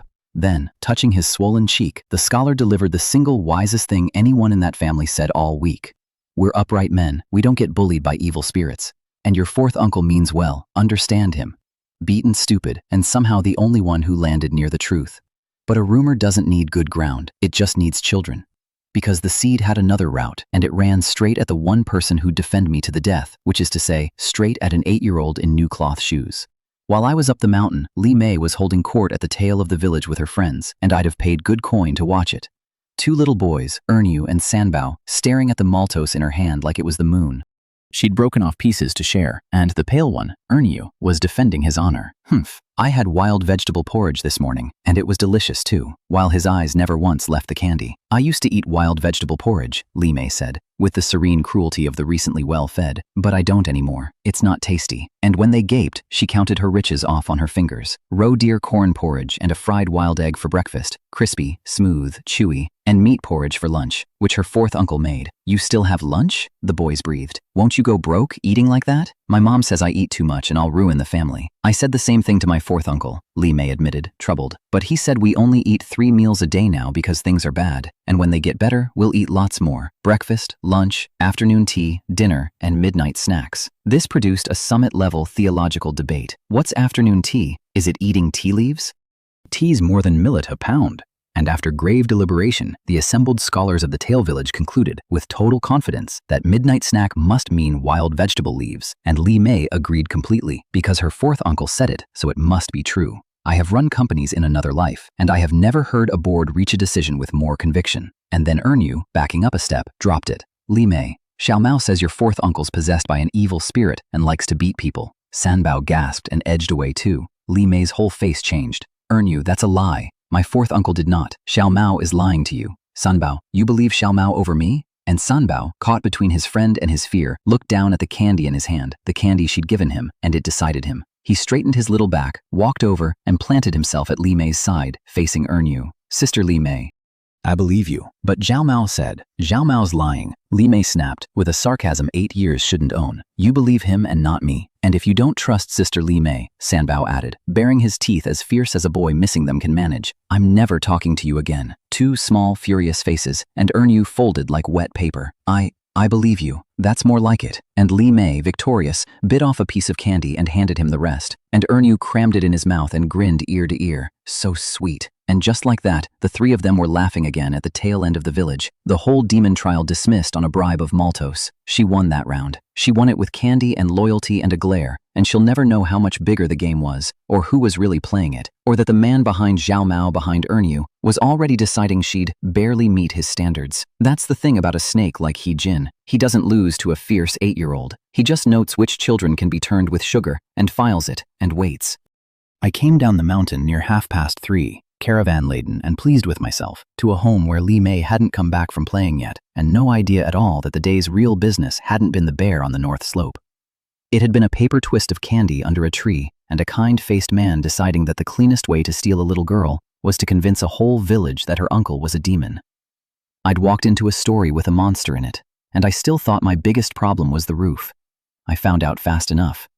Walking to Old Man Zhang's with the dead rabbit and the pheasant feathers, I got the full treatment. Children whispering evil spirit. Adults I'd never spoken to peeling away from my path like I carried plague. Whole clusters going quiet as I passed. He found a roe deer and now a basket of mushrooms and a rabbit. Even our whole village picking all day couldn't gather that much. No hunter, but he meets a wild animal every other day. Isn't that a demon's work? And I looked at their faces and read them clean. That wasn't fear. That was envy wearing fear's coat, which is a far older and more dangerous thing. Then it got teeth. He's possessed. He near got my Chung Fu killed today. Wang Chunhua, the gambler's wife, and my head came up, because that meant Bullbreaker had come down off that mountain alive. How he'd outrun a black bear, I'll never know, but there he was, resting at home, having apparently come back loaded with loot, and, for the first time in his life, slapped his wife around when she nagged, so she'd spared him and gone hunting for a scapegoat instead, and found me. You took my Chung Fu into the deep mountains, met the bear and ran, she spat.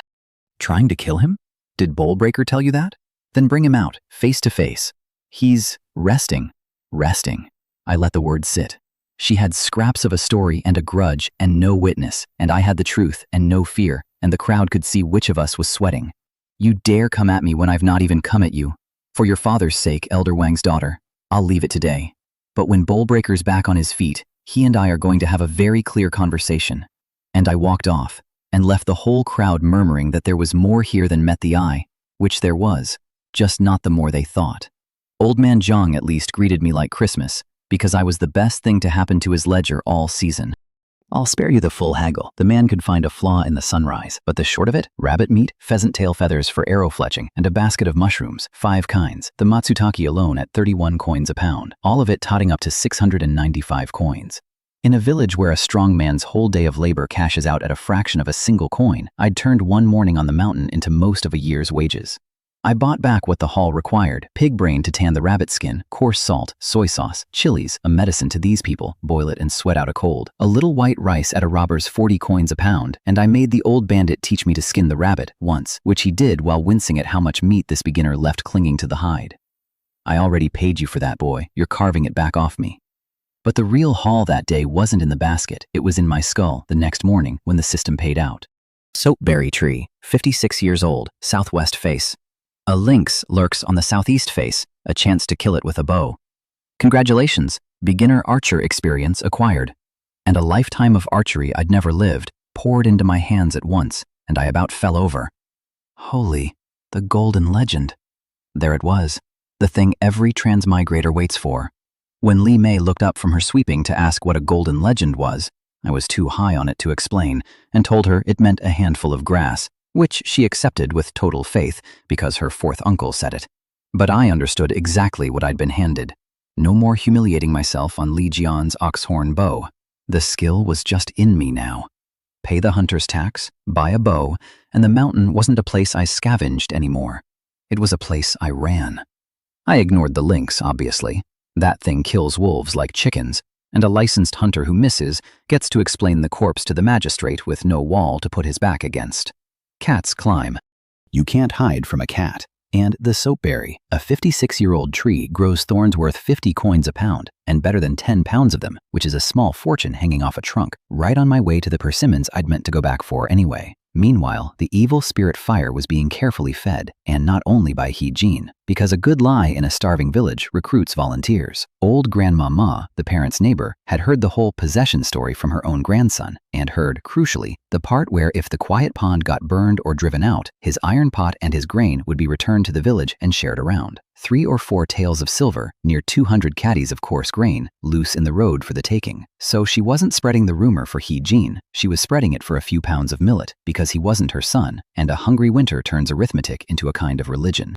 She came to the main house, sniffing the meat smell off the nephew's lips, needled the parents about their beaten scholar and the demon at the tail of the village, and handed them a plan wrapped as concern. Send the 5th son off to the school where I couldn't reach him, and tomorrow go to the village and get the possession made official. And then, she didn't have to say, the demon's goods come home to roost. The parents loved it, and the person who paid for it, as always, was the child in the middle. Because the nephew, Xiao Bao, had come to my house for breakfast again, pheasant noodles this time, made by Li Wei, and gone home with oil on his lips, and Grandma Ma's jealous eyes caught it, and needled until the boy admitted he'd told me about the burn him alive talk. And old Li snatched the carry pole off the boy's own shoulder and drove it into the back of his knee, and put him down hard on the floor, and beat him across the back and backside, while the old woman watched and smiled. The whole village's ambient cruelty, distilled into one man beating a grandson for the crime of warning his uncle.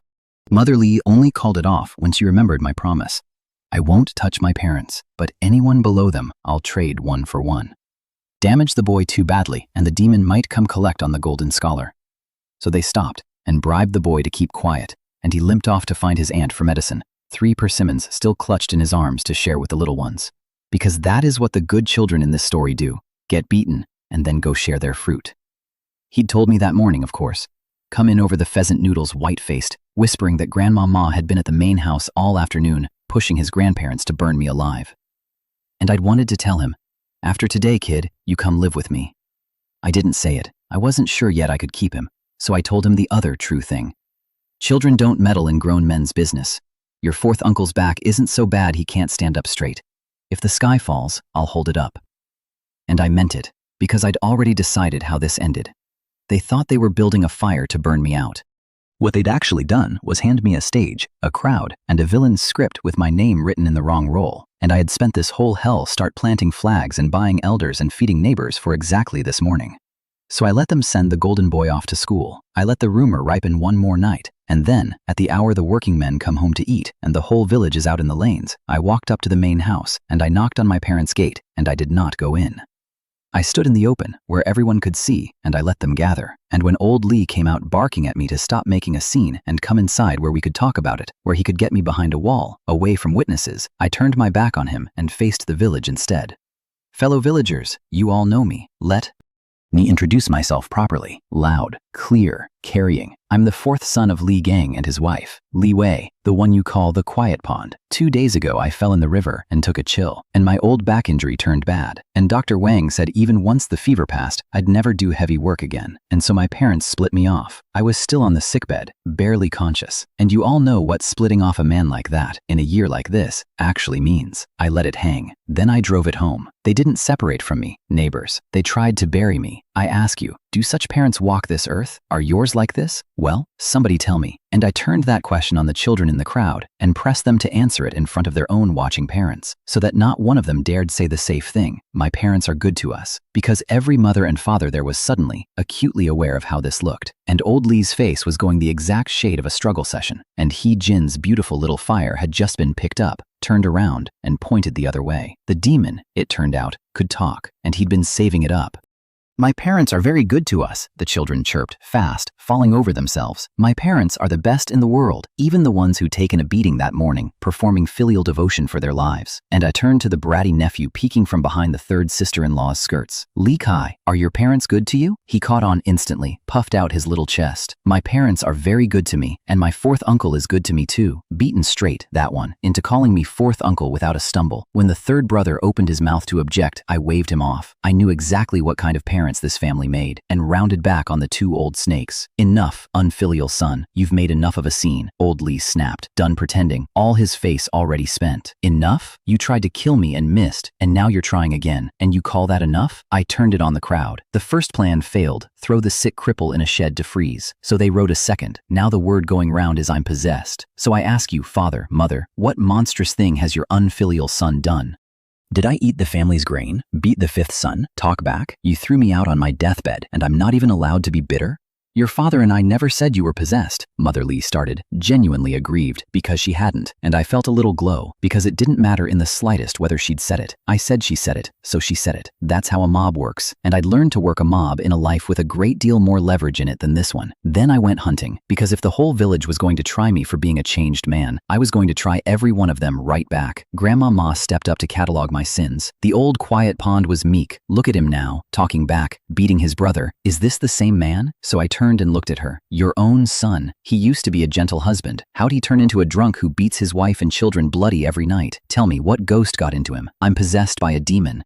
Is your boy possessed by a bottle? And the old woman went gray, because if that particular family secret got aired in the open square, her whole household was finished, and she suddenly had a great deal less to say about demons. Then Wang Chunhua, the gambler's wife, playing the grieving mother, he lured my Changfu into the deep mountains to be eaten by a bear, and I let her hang herself. You, Wang Chunhua, always going on about how you love your bowl breaker. I raised my voice till it carried to the back of the crowd. How'd a man earn a name like bowl breaker? You beat him so bad the first week you were married, he bit down on the corner of the table to keep from screaming, and somebody saw it, and that's the name he's worn ever since. You bullied an orphan with no family to stop you into a shape that could only find comfort at a gambling table, and now you stand here weeping for him. You forced him up that mountain. Succeed or I break your legs. You drove him into the deep woods to die, so you could be free for the neighbor, old Guo.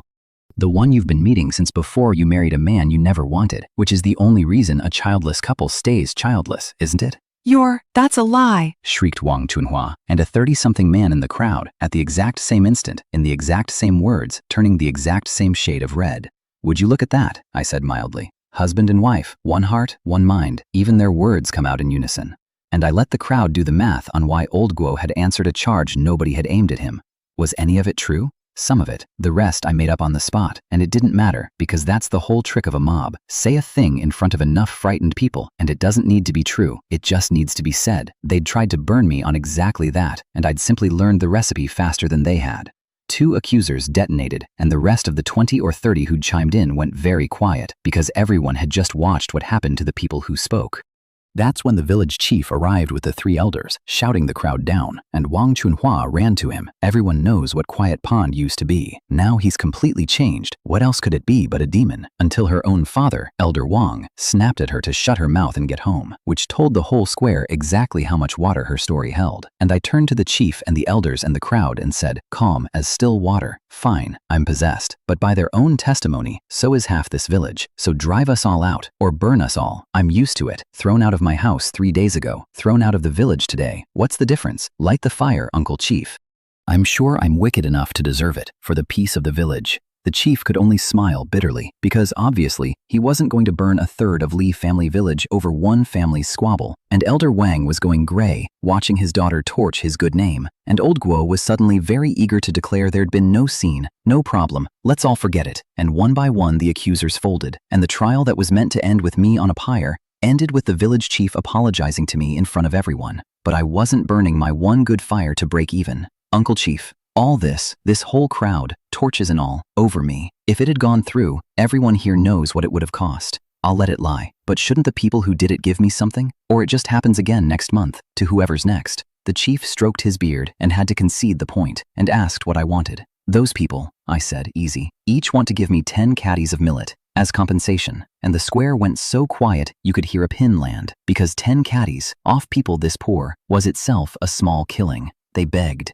Li Jian's mother, the dying hunter's mother, who'd chimed in against me, cried out that it was all her fault, spare her family, and the rest pleaded with her, and the chief looked sick. How did it come to this? And I stood there expressionless and let them feel, for one long minute, exactly what they'd been happy to do to me. Then I let the chief and elders negotiate it down, and when he came back gritting his teeth to tell me the most they could give was 5 caddies each, I looked at those bitter, terrified, starving faces, and then passed them at one small, solitary figure, standing alone outside the crowd, watching her 4th uncle. And I made my decision. "Tell Uncle Chief," I said. "I'll take 1 caddy. From each." 1. The chief couldn't believe it, and neither could they. 1 caddy was nothing, a gesture, a receipt, a line drawn. And when the word went round, the villagers who'd wanted me dead an hour ago looked at me from across the square with something that was almost gratitude. And the chief bowed and swore he'd see it done and take full responsibility. Because here's the thing a modern man knows that a mob never does. The crushing blow you decline to land buys more than the one you do. I'd proven I could ruin any of them, and then chosen not to. Now every family in Li family village owed me 1 caddy of millet and 1 very large mercy. And mercy, banked, is the safest currency there is. "All right, everyone, disperse," the chief tried, relieved it was over. "Wait," I stopped him. The whole square, just starting to breathe, froze again. I ignored the strange looks and turned to my parents, and said it calm and flat, like I was remarking on the weather. "I'd like Uncle Chief, the 3 elders, and all my neighbors to witness.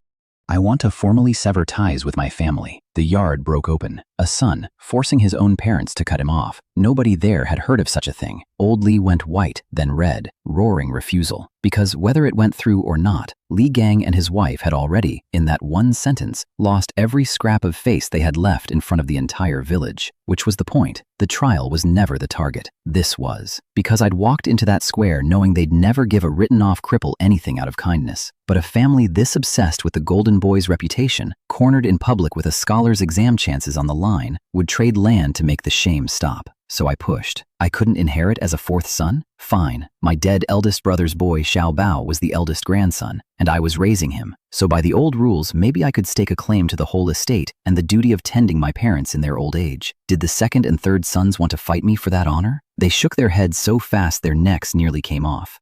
Did the 5th son, the scholar, bound for the provincial exams, the top rank, who could give up his books to farm a few dozen moo? And the parents' eyes lit up at top rank even as they realized the trap. No estate, no exam money, no scholar. So I graciously came down off the whole estate claim I never wanted and named the number I did. "Keep the house, keep the business, I want half the farmland." And when Mother Li refused that with her eyes gone bloodshot, not one furrow, not if I die, I found the one lever even she couldn't ignore. Then the 5th son can forget. Then the 5th son can forget the imperial exams. I'll spend everything I have ruining his name until your whole life's dream is ash. Even stingy old Li caved at that. Give it to him, wife. But Mother Li, and this genuinely surprised me, would rather burn the world than yield the golden boy an inch, and started screaming she'd sell the family's iron and stop living before she gave me half her land. She'd shattered my confidence about getting the nephew, and I could feel the land slipping too. But this is exactly when the biggest man in the village decided the peace of Li family village had been disturbed long enough. "How long are you going to keep this up? Evil spirits? Strip it down and this is just one family clawing at itself and dragging the whole village into the mess." The crowd parted and in came Master Li, the landlord, the one man whose word could actually end this. And Mother Li ran to him to beg him to preside, and Master Li, who'd been standing in a corner watching the entire thing unfold from the start, looked at me and said, "Li Wei, tell me what you want, quickly." I bowed. "Half the land, and my stepson Xiao Bao comes to live with me." And the war for the terms began, with the one man in the village nobody could shout down holding the scale. Mother Li gave ground on exactly one thing, the severance itself. She'd sever ties today, gladly, and give me nothing. When I pointed out that severed and empty-handed I'd simply starve, no need to sever, then, let's stay one family, she nearly bit through her own teeth, because she'd worked out that keeping me tied to the house meant keeping me swinging at the golden boy forever. She threw 1 moo of land at me. I laughed at it. 1 moo won't feed the child, let alone the both of us. And back and forth it went, Master Li letting us wear ourselves down before he stepped on the scale, until he and the elders hammered out the number that made the shame stop. 4 moo of land, in exchange for a clean severance and a signed promise never to touch the 5th son's reputation. 4 moo. I'd braced for 3. Master Li had squeezed them for an extra one, and I knew exactly why. Because a landlord had watched a cast-out cripple walk into his hall and talk him out of his own charity with a speech about dignity, and decided this one was worth an extra furrow of goodwill. The nephew I lost. The adoption was a verbal thing, and Master Li told me plain that pushing it into a magistrate's court would only get me flogged for insubordination. A 4th son daring to seize an heir. So I let Xiaobao go, and took instead the only protection I could get written down. The boy couldn't be beaten or cursed. The chief and elders would keep an eye, and he'd still carry my water every day, which meant a full meal in my kitchen every morning, which was the only thing I'd ever actually wanted for him. Both sides signed the severance and the guarantee, and the main house door slammed shut on the family that had thrown me away, and it was, at long last, done. Except I had one more move, and it's the one nobody in that square saw coming. Master Li, wait! The elders bristled. What now? We're finished here, and the chief hurried to reassure me the millet would reach my house by dark. That's not it. I handed Master Li the land deed I'd just bled the whole afternoon to win. I want to sell you the land. The square gasped. Sell it, the land you just fought a mob and your own mother for. Land is the one thing that feeds a man for generations. Sell it, and you're the worst kind of spendthrift. Even Master Li blinked. You're certain? Certain. Because here's the thing I understood that a village of farmers never could. In a county where 3 years in 4 are disaster, the people who starve to death are farmers, chained to dirt that betrays them. 4 mu couldn't feed us and would break my back trying, but 4 mu turned into silver in a hand that had a system whispering where the mountain kept its food. That was capital. Land was the trap, cash was the key.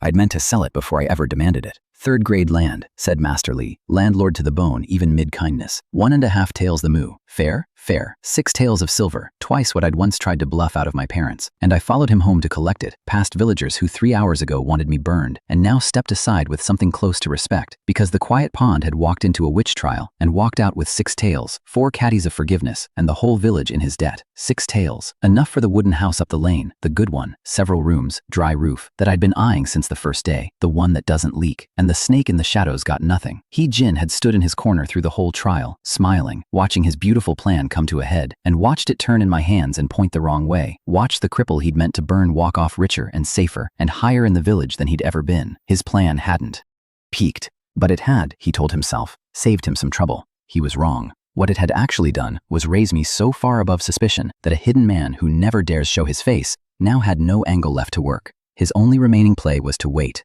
and hope I'd relax and make a move on Li Wei, which is exactly why I'd sent her off to play with the other children in the open, in the daylight, in the middle of the village, where a coward who won't step into the sun can't reach her.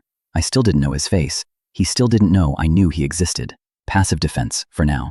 But he was down to 1 target and 1 method, and I had 6 taels of silver and a whole village that owed me, and a very good idea now of exactly what kind of animal I was hunting. Then I went home, and the day ended the way the good days in this story end, with children. 4th uncle!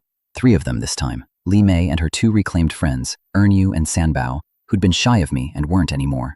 Calling me 4th uncle, that feels good, I told them, and pulled a paper twist of Maltose from my coat, bigger than yesterday's. This is Li Wei's. Don't you mistreat your little friends. And I learned, later, why those 2 boys mattered. Because in the middle of that whole square screaming for a pyre, when Ernyu's own mother, Sister Guo, had opened her mouth to join in, her pale little boy had tugged her sleeve and begged her not to, because Li Wei gives me candy and persimmons, and Li Wei was happy yesterday and isn't happy today, and nobody else ever gives Ernyu anything sweet. And Sister Guo's resolve, she'd been ready to take the compensation grain like everyone else, had shattered on her son's small pleading face, and she'd become one of exactly 2 people in that entire village to speak up for me. An 8-year-old's candy diplomacy had bought me a defender in a witch trial. I'd underestimated my niece. The 2 who'd spoken up, I paid back the only way that lasts. Sister Chen, who'd fed us boar meat when we had nothing. Sister Guo, who'd taken her boy's side over her own hunger. I told their husbands, Chen Tilong and Guo Jianjun, about a persimmon tree up the mountain, 50, 60 caddies of fruit, 300 or 400 coins worth, and walked them up and gave it to them, the whole tree, and went on deeper alone. They stood staring after me like I'd lost my mind. A man kicked out of his own home, abandoning a fortune in persimmons, and Guo Jianjun said the truest thing anyone said about me all week. Seems Li Wei's got some real skill. If it were anyone else, they'd fight him to the death for that tree. He'd rather go deeper, because that's the whole secret, isn't it? Let the neighbors others have the persimmons on the low slopes. The system and the eagle eye were taking me somewhere they'd never dare follow, and a man who shares the easy fruit makes friends of the people who'd otherwise envy him into a pyre. Deeper in, I found the soapberry tree. 56 years of thorns grown into fists and honeycombs of purple-brown spikes, some fine as a swab, some thick as my finger, worth 50 coins the pound.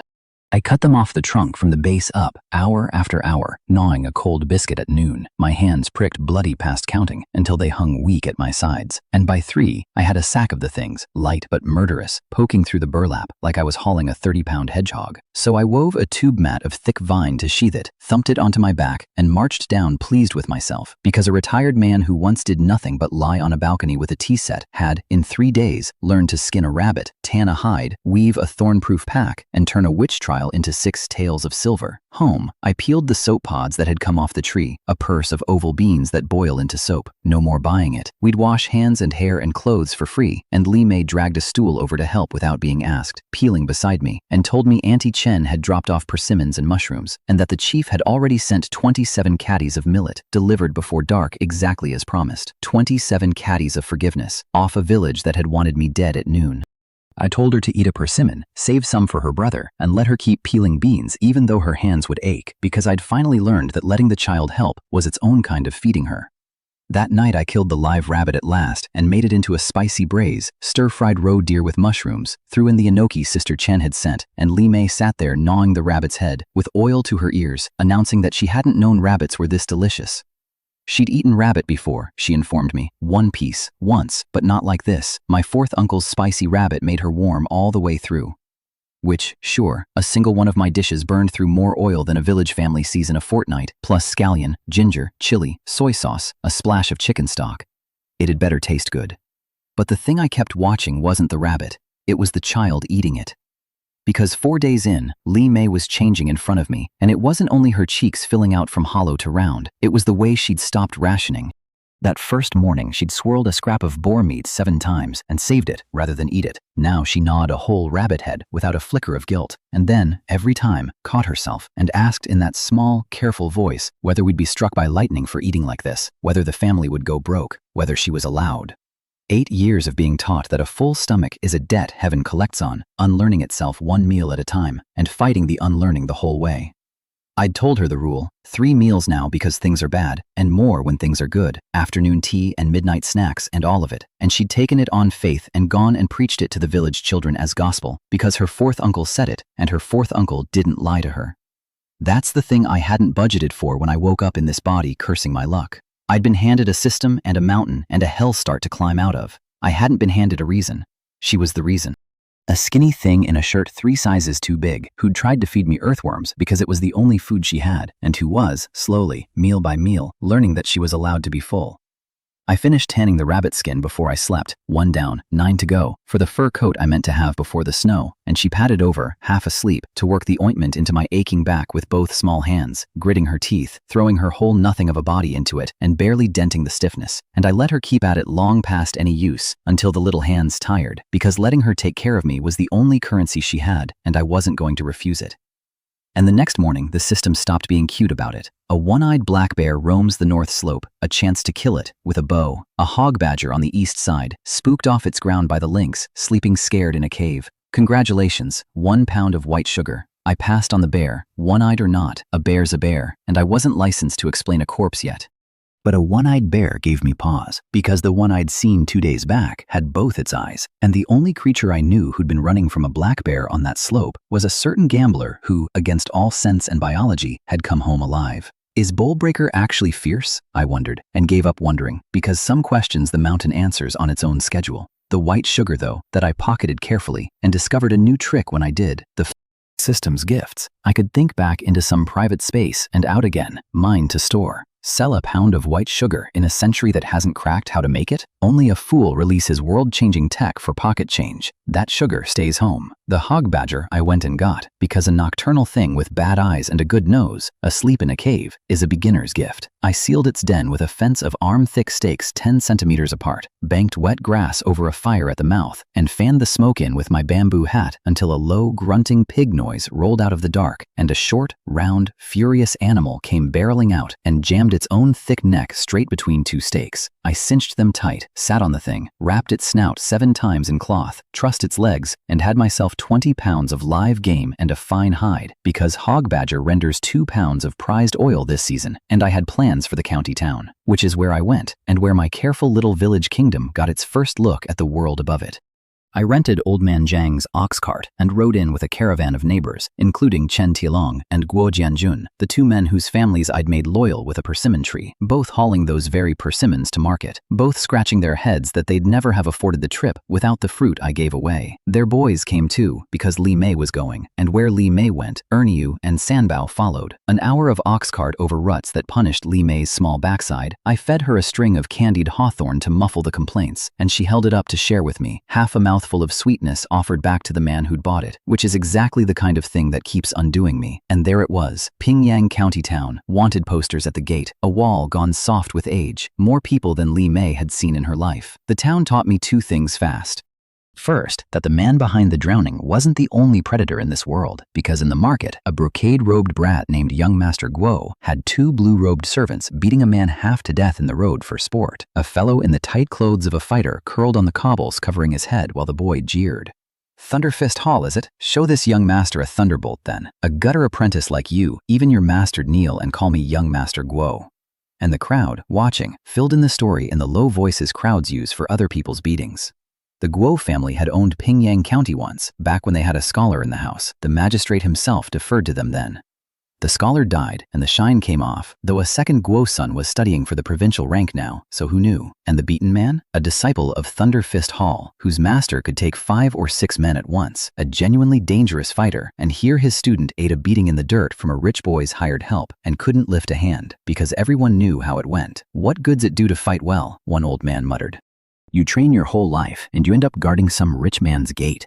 And there it was, the whole cold shape of this world, laid out over one boy's cruelty. Strength doesn't rule here. Scholars rule. Silver rules. A man who can break 5 spines with his fists still kneels to a brat in brocade, because the brat has a dead scholar's name and a living scholar's promise, and fists don't sit for imperial exams. I pushed my cart the other way fast, get noticed by that kind for the crime of looking, and who do you complain to? And I filed it all away, because it told me exactly why I'd been right not to bet my new life on being the toughest man in the room. In this century, the toughest man in the room guards the door. The system in my skull and the silver in my coat were worth more than any fist, and the mountain didn't care whose son I was. Second, that I could turn a mountain into money if I could out-stubborn a city merchant. I hauled the soapberry thorns to a pharmacy where the shopkeeper's eyes went gold at the sight of them, and his mouth immediately went to 35 coins a pound. You picked them wrong, ruined the potency, the whole tired song of a man softening you up to steal. I told him I'd first-timer this and that, and turned to leave, and he chased it to 36, and I walked, and tried another shop that offered less, and came back to the first, because a good horse doesn't graze the same grass twice, but I'm not a horse, and a few sharp words don't bind me. "No one else will pay my price, will they?" he gloated. "Price it," I said, "and understand, too low and I carry these home and burn them for firewood. I've no interest in saving lives cheap." That did it, because the one thing a merchant can't stand is watching profit walk out to a cook fire, and we settled at 53 a pound, 26 pounds, 1,378 coins, a tael of silver, and the rest in copper. "Thank you, shopkeeper Su," I said, and meant it, because he'd made me rich and himself richer, which is the only honest kind of deal. The hog badger went to a brand new 3-story restaurant, the Tian Chang, for 800 coins, to a delighted owner who begged me for more of the same. And that's where the story reached up and touched something much larger than a village, because a stick fell off the 3rd-floor window and cracked me on the skull, and when I looked up cursing, there was a fair, delicate woman leaning out to apologize. "So sorry, young man, the window frame slipped. Please don't take it to heart." And something about her landed with a strange, prickling familiarity I couldn't place. I waved it off. A countryman doesn't pick fights with city gentry over a bruise. But after I'd gone, she took the stick back from her maid and murmured that there was still no news of the one they were hunting, and her maid, bowing, complained that they'd traveled to this miserable border town and opened a whole restaurant to hide their faces, all for a man who kept committing crimes and vanishing. "Our branch can't compare to the others," the woman said, tired, "but he's of the royal bloodline, and a man. With him, our fortunes change. A lost royal line." A hidden noble house running a restaurant as a mask, searching a frontier county for a scattered heir named Zhao Mingshu, the very brute who'd been beaten out of town for harassing women, while the man they wanted didn't even know what he was. I walked out of that street with a roast chicken, sent after me as a highborn lady's apology, and no idea I'd just brushed past a thread that ran all the way up to a throne. Some things the mountain answers later, some things the whole country does. Then the milestone I'd come for. I paid 2 coins to store the cart and took Li Wei to the county office and registered a new household. Just a man and an orphaned niece, the severance letter raising the clerk's eyebrows, because a son who forces his own family to cast him off is a rare enough thing to make a board official look twice, and I paid 3,000 coins in hunter's tax and walked out holding a licensed hunter's token. No more scavenging what the lynx left. No more found carcasses and nervous stamps from the village chief. I could hunt now, in the open, by law, and with an archer's hands the system had poured into me, and an eagle's eye, and 3 tips a day on where the mountain kept its life. That token was worth a great deal more than 3,000 coins.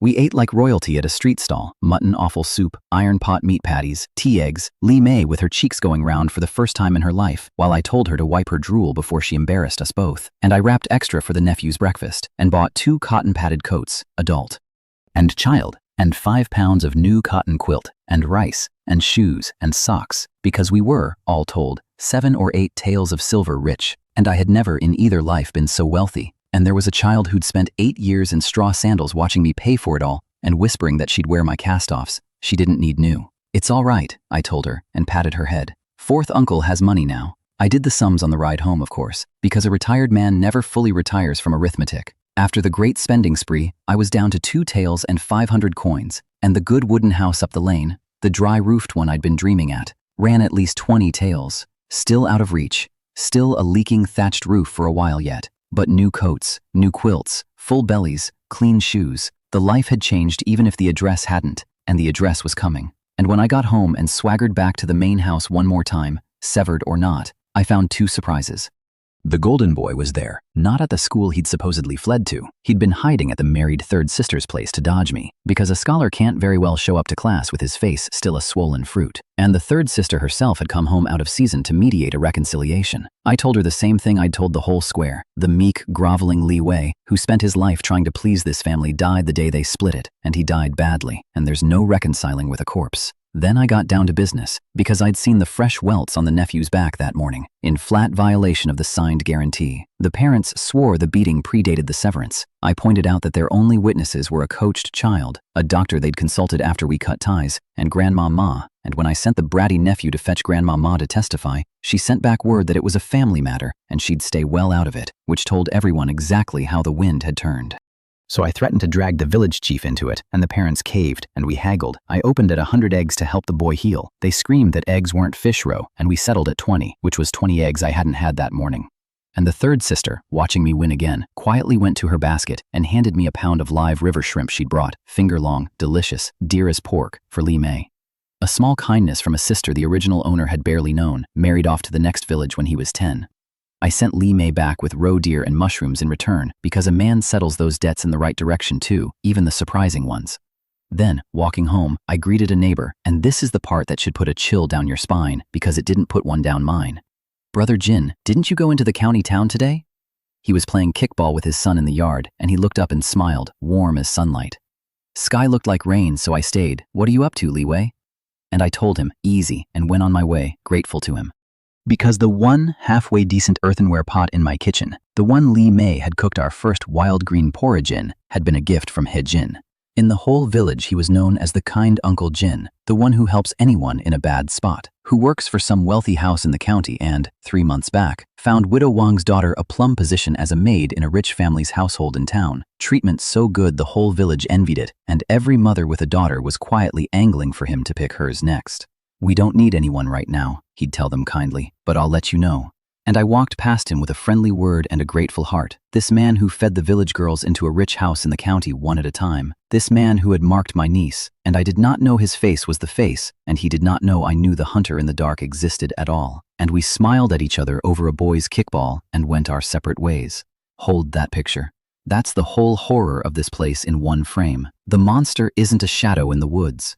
He's the nicest man in the village, and everyone's grateful to him, and he is patient, and he is not done. I was headed, as it happened, to the one door that mattered, because I'd become a licensed hunter that day and, like an idiot, forgotten to buy a bow, which I realized was roughly as useful as remembering you need toilet paper only once you're already committed. And the nearest bow belonged to Widow Wang. Her hunter husband had gone up the mountain years back and come home as prey, found unrecognizable. She'd buried him and her mother-in-law both, and raised a daughter alone on his savings. And she was, by unanimous vote of every man in Li family village, the great beauty of the place. And standing at her gate I understood the vote, because there's a right peach warmth to a woman like that a man has to work not to stare at. A widow and a widower, each with a child, matched and stationed down to the ground. The only catch that she had 4 years on me and a widow's careful reputation, so neither of us said the thing we were both suddenly, awkwardly aware of.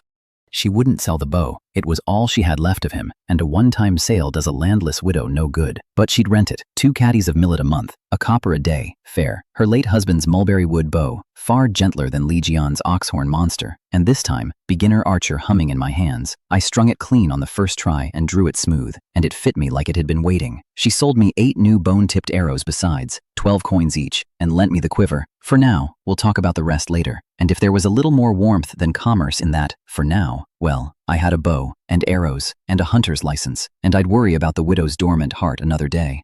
And that night I sat in a kitchen I owned, in a village that owed me, next to a little girl in her first new shoes and her first new coat, a pound of live river shrimp swimming in a basin, and a rented bow in the corner, and thought about the man who'd woken 4 days ago on a plank bed with a wrecked back, a dead brother's orphan to raise, a jar of poison oil, and a family that had thrown him out to die on schedule. 4 days.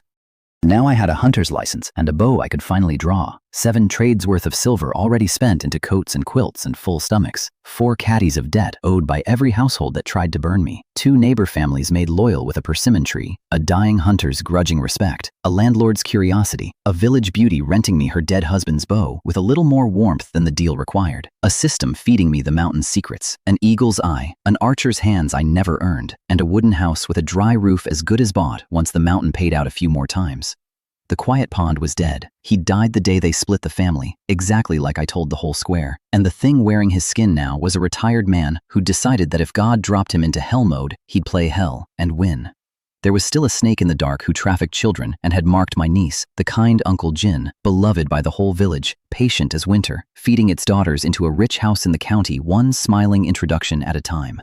There was still a golden boy nursing a grudge behind his books, a mother who'd burned the world before she yielded him an inch, a mountain full of lynx and boar and one-eyed bear that killed you without telling you how. And now, somewhere above all of it, a hidden noble house hunting a lost royal bloodline through a frontier town. Rushing past my life without either of us knowing what the other was. Winter was coming, and the first snow with it. But let it come.